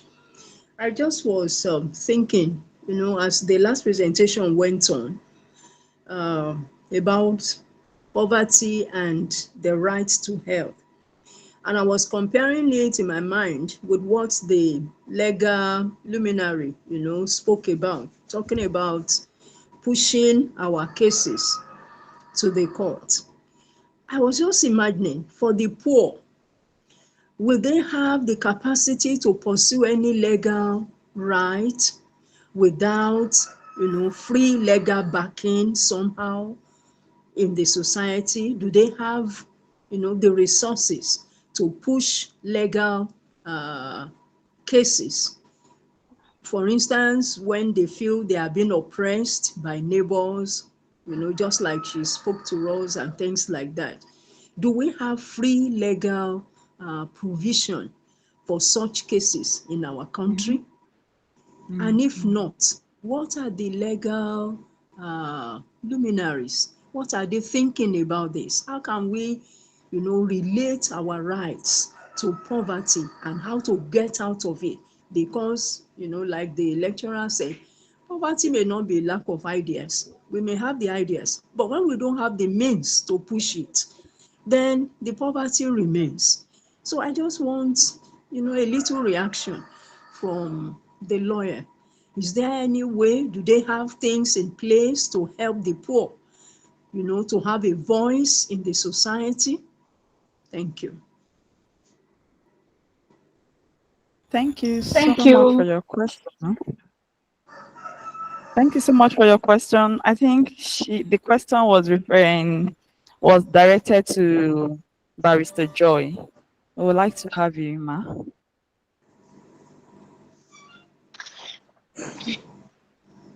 Hello, Hello, I'm hello, ma. Famakinde Can we and talk? Barrister Joy. Okay. Good afternoon, everyone. Good afternoon, ma. Thank you very much. And the truth is this: if we don't ask, we don't know. Mm-hmm. Everywhere within our communities is on pro bono in Nigeria. In fact,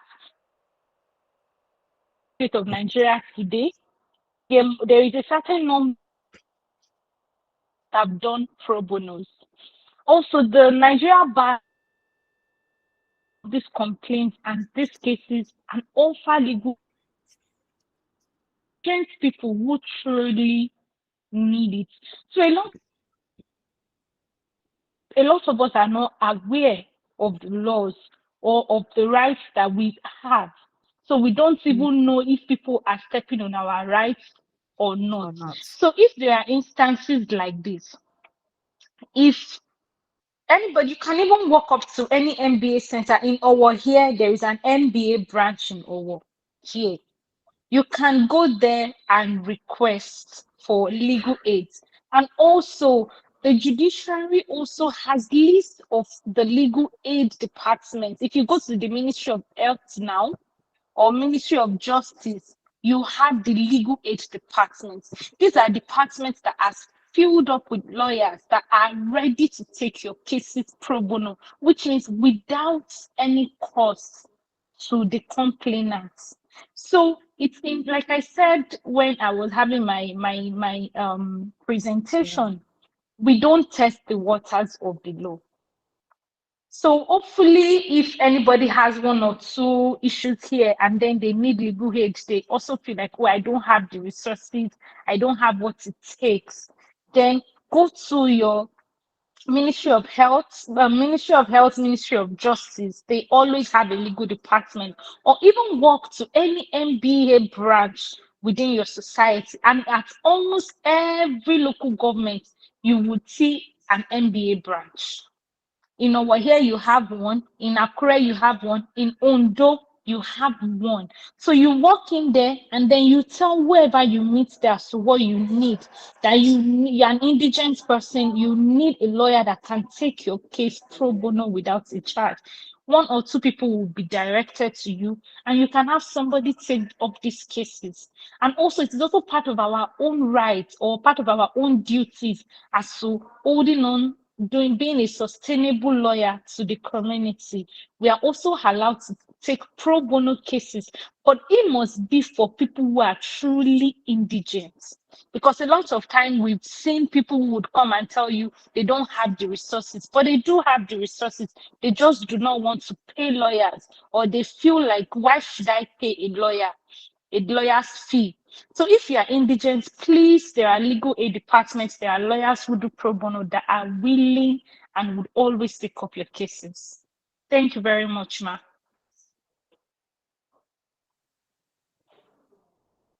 Hello, ma. Mrs. Olamide, I don't know if you are satisfied with the answer, ma.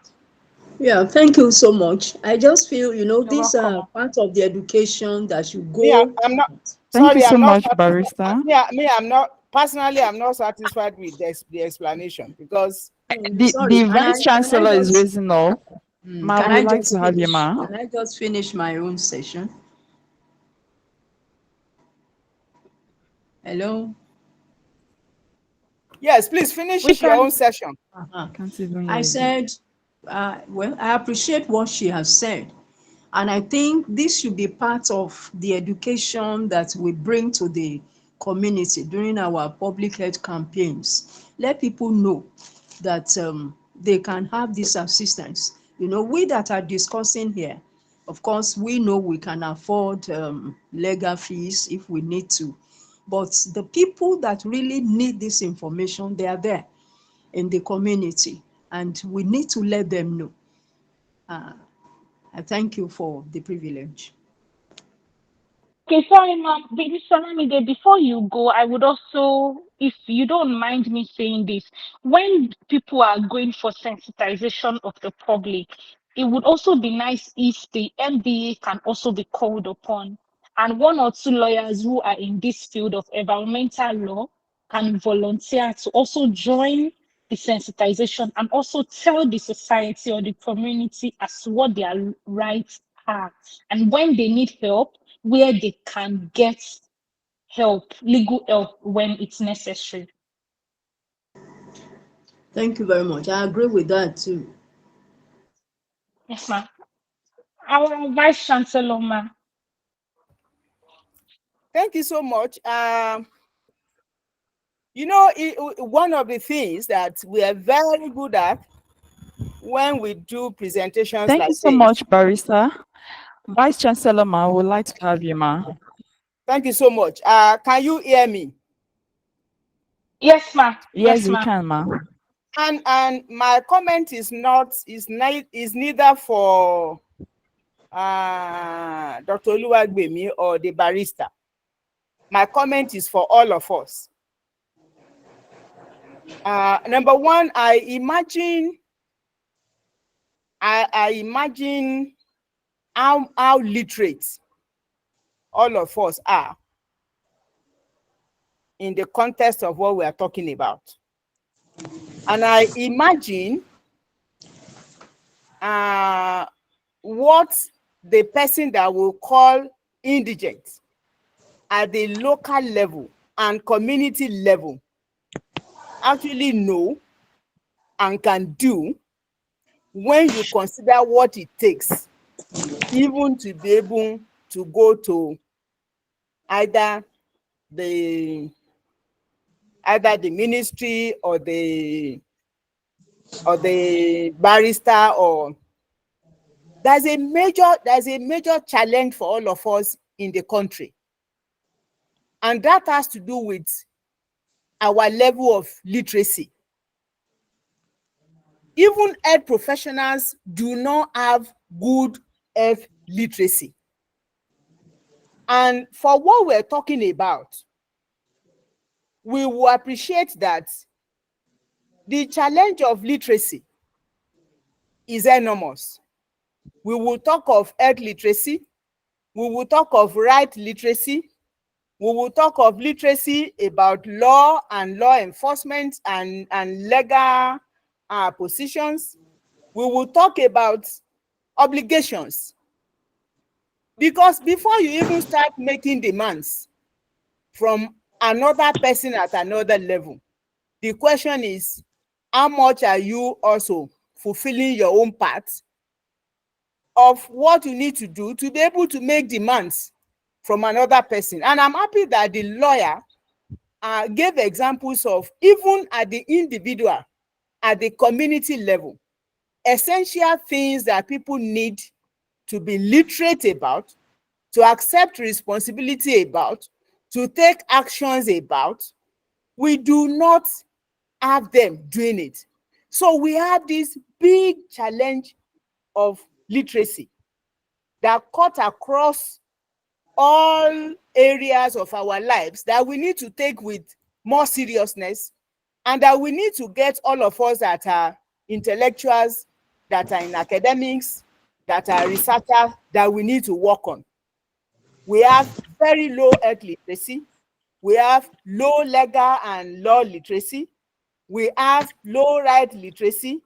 We even have low obligation or obligatory literacy.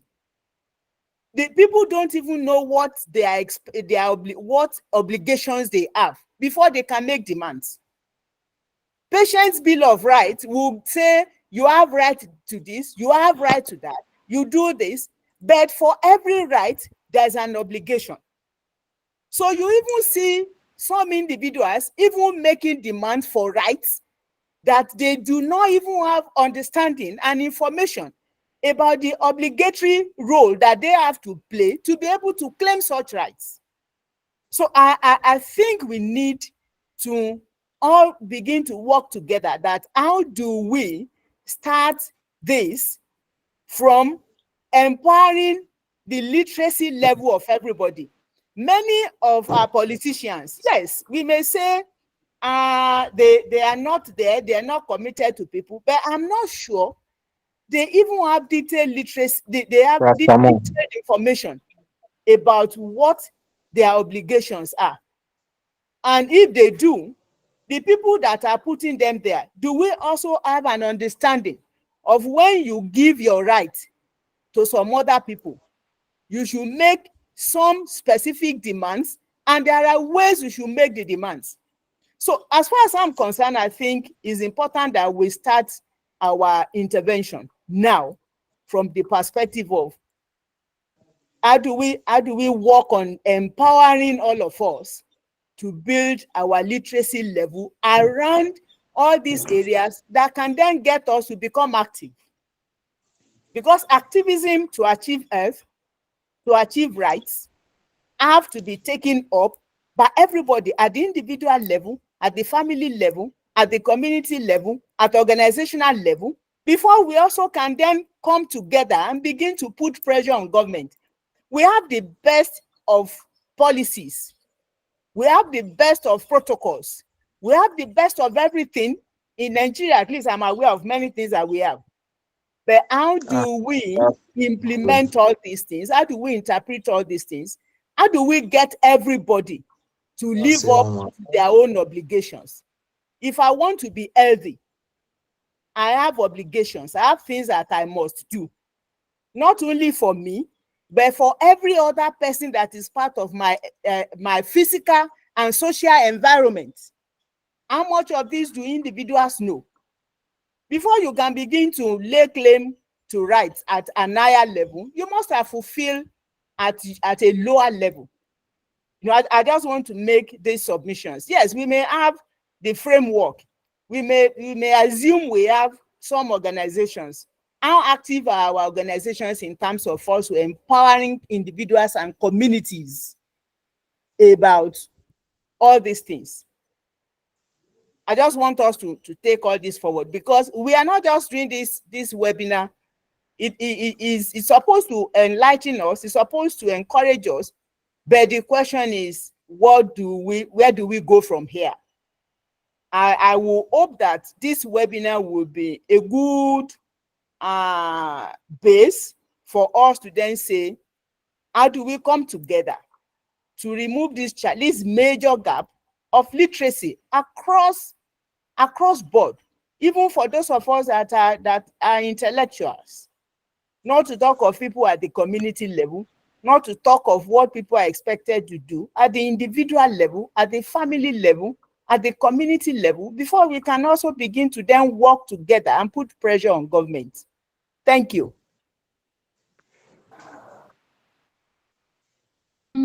Just to chip in this, said everything I think I have to say, to sort out when issues as regards public approach from my own perspective would be an hybrid. Everybody, like our vice chancellor said, everybody has their in all of this. And also it would also be nice, a private institute, there is a blend between what and what the government can do. Our society is government as to every slight inconveniences. There is your house, you have refused to clear the drainage. Now your house has gotten flooded. Is the government to be held responsible for that as well? No. So I really hope that going forward, we all society, so that we can now have a larger scale of audience. If we all come together and create a sane and unhealthy environment for ourselves, then we can now have a and like we say, he who comes to equity must come with a key. Living healthy. Are we keeping our houses? This 21st century, somebody should build a house without a toilet room for people to be able to use. So I really hope Thank you do so much, better of Barrister. individuals in our society. I Thank you. see Mama Kinde raising up his hand. Please, I would like you to be very brief as we're ending up the meeting. Okay, thank you very much. I think our VC has spoken most of the things that I would have loved to say. But when we talk about poverty of knowledge, ignorance of our rights, of our responsibilities, of our roles, ignorance of skills, that is poverty of skills, how to take good care of our environment, take good care of ourselves, even the facilities provided in our environment that can increase our good health. So all those things are very, very important. So what we are talking about, my rights, my health, my rights, span around individuals, the society, and government. So that's the key point. Thank you very much.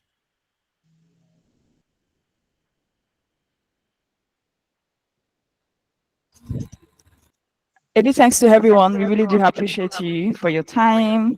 Thank you for impacting knowledge, and to everyone who has listened. We hope that this webinar, we've been able to learn one or two things. Yes, we're going to be rounding up as I invite the HOD to give the vote of thanks. Thank you.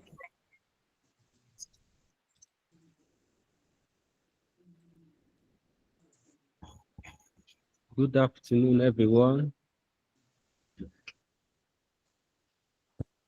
Good afternoon, everyone. Good afternoon, sir. I want to appreciate, first of all, the Pro-Chancellor of Achievers University, Honorable Dr. Bode Ayorinde, for the privilege she has given us as a department to be able to host this kind of webinar. Also want to appreciate the Vice Chancellor, who happened to be one of our speakers today, for our motherly support always, and also for making a wonderful presentation and contribution. Also want to appreciate the Dean of the College of Basic Health Science, Professor Hassan, who gave the opening speech. Want to appreciate him for his support. Want to appreciate all our speakers, Professor Wanan. Want to appreciate Barrister Joy Ayeni. Want to appreciate Pharmacist Makinde and all participants that listened, those that asked questions, and for all your contributions. We appreciate you. For those who cannot mention, we also appreciate you. We want to appreciate Dr. Akiola, one of our wonderful lecturer here, the one coordinating behind the scenes contributions. Want to appreciate her. Want to appreciate Ms. Oyedeji for her contribution too, and Dr. Ebun. Want to appreciate Dr. Oye. Want to appreciate Mr. Ogundele. In short, God used him for us today. We're having issue with the network. Really want to appreciate him. You are much appreciated, sir. And everyone that have contributed today. God bless you. Thank you. Till we meet again for another opportunity. This is a prayer that God will bless everyone and God will continue to keep us. God bless you. God bless Achievers University. Thank you and God bless.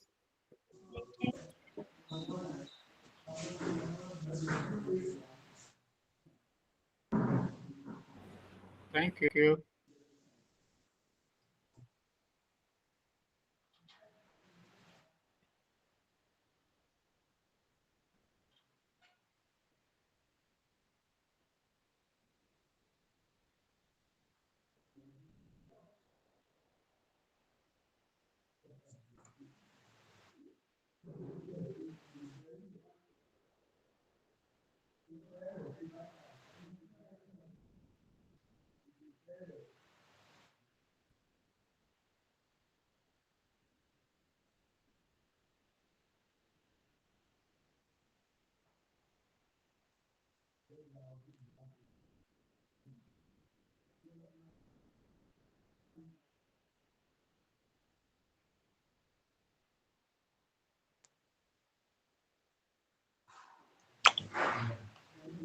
Yeah, good afternoon.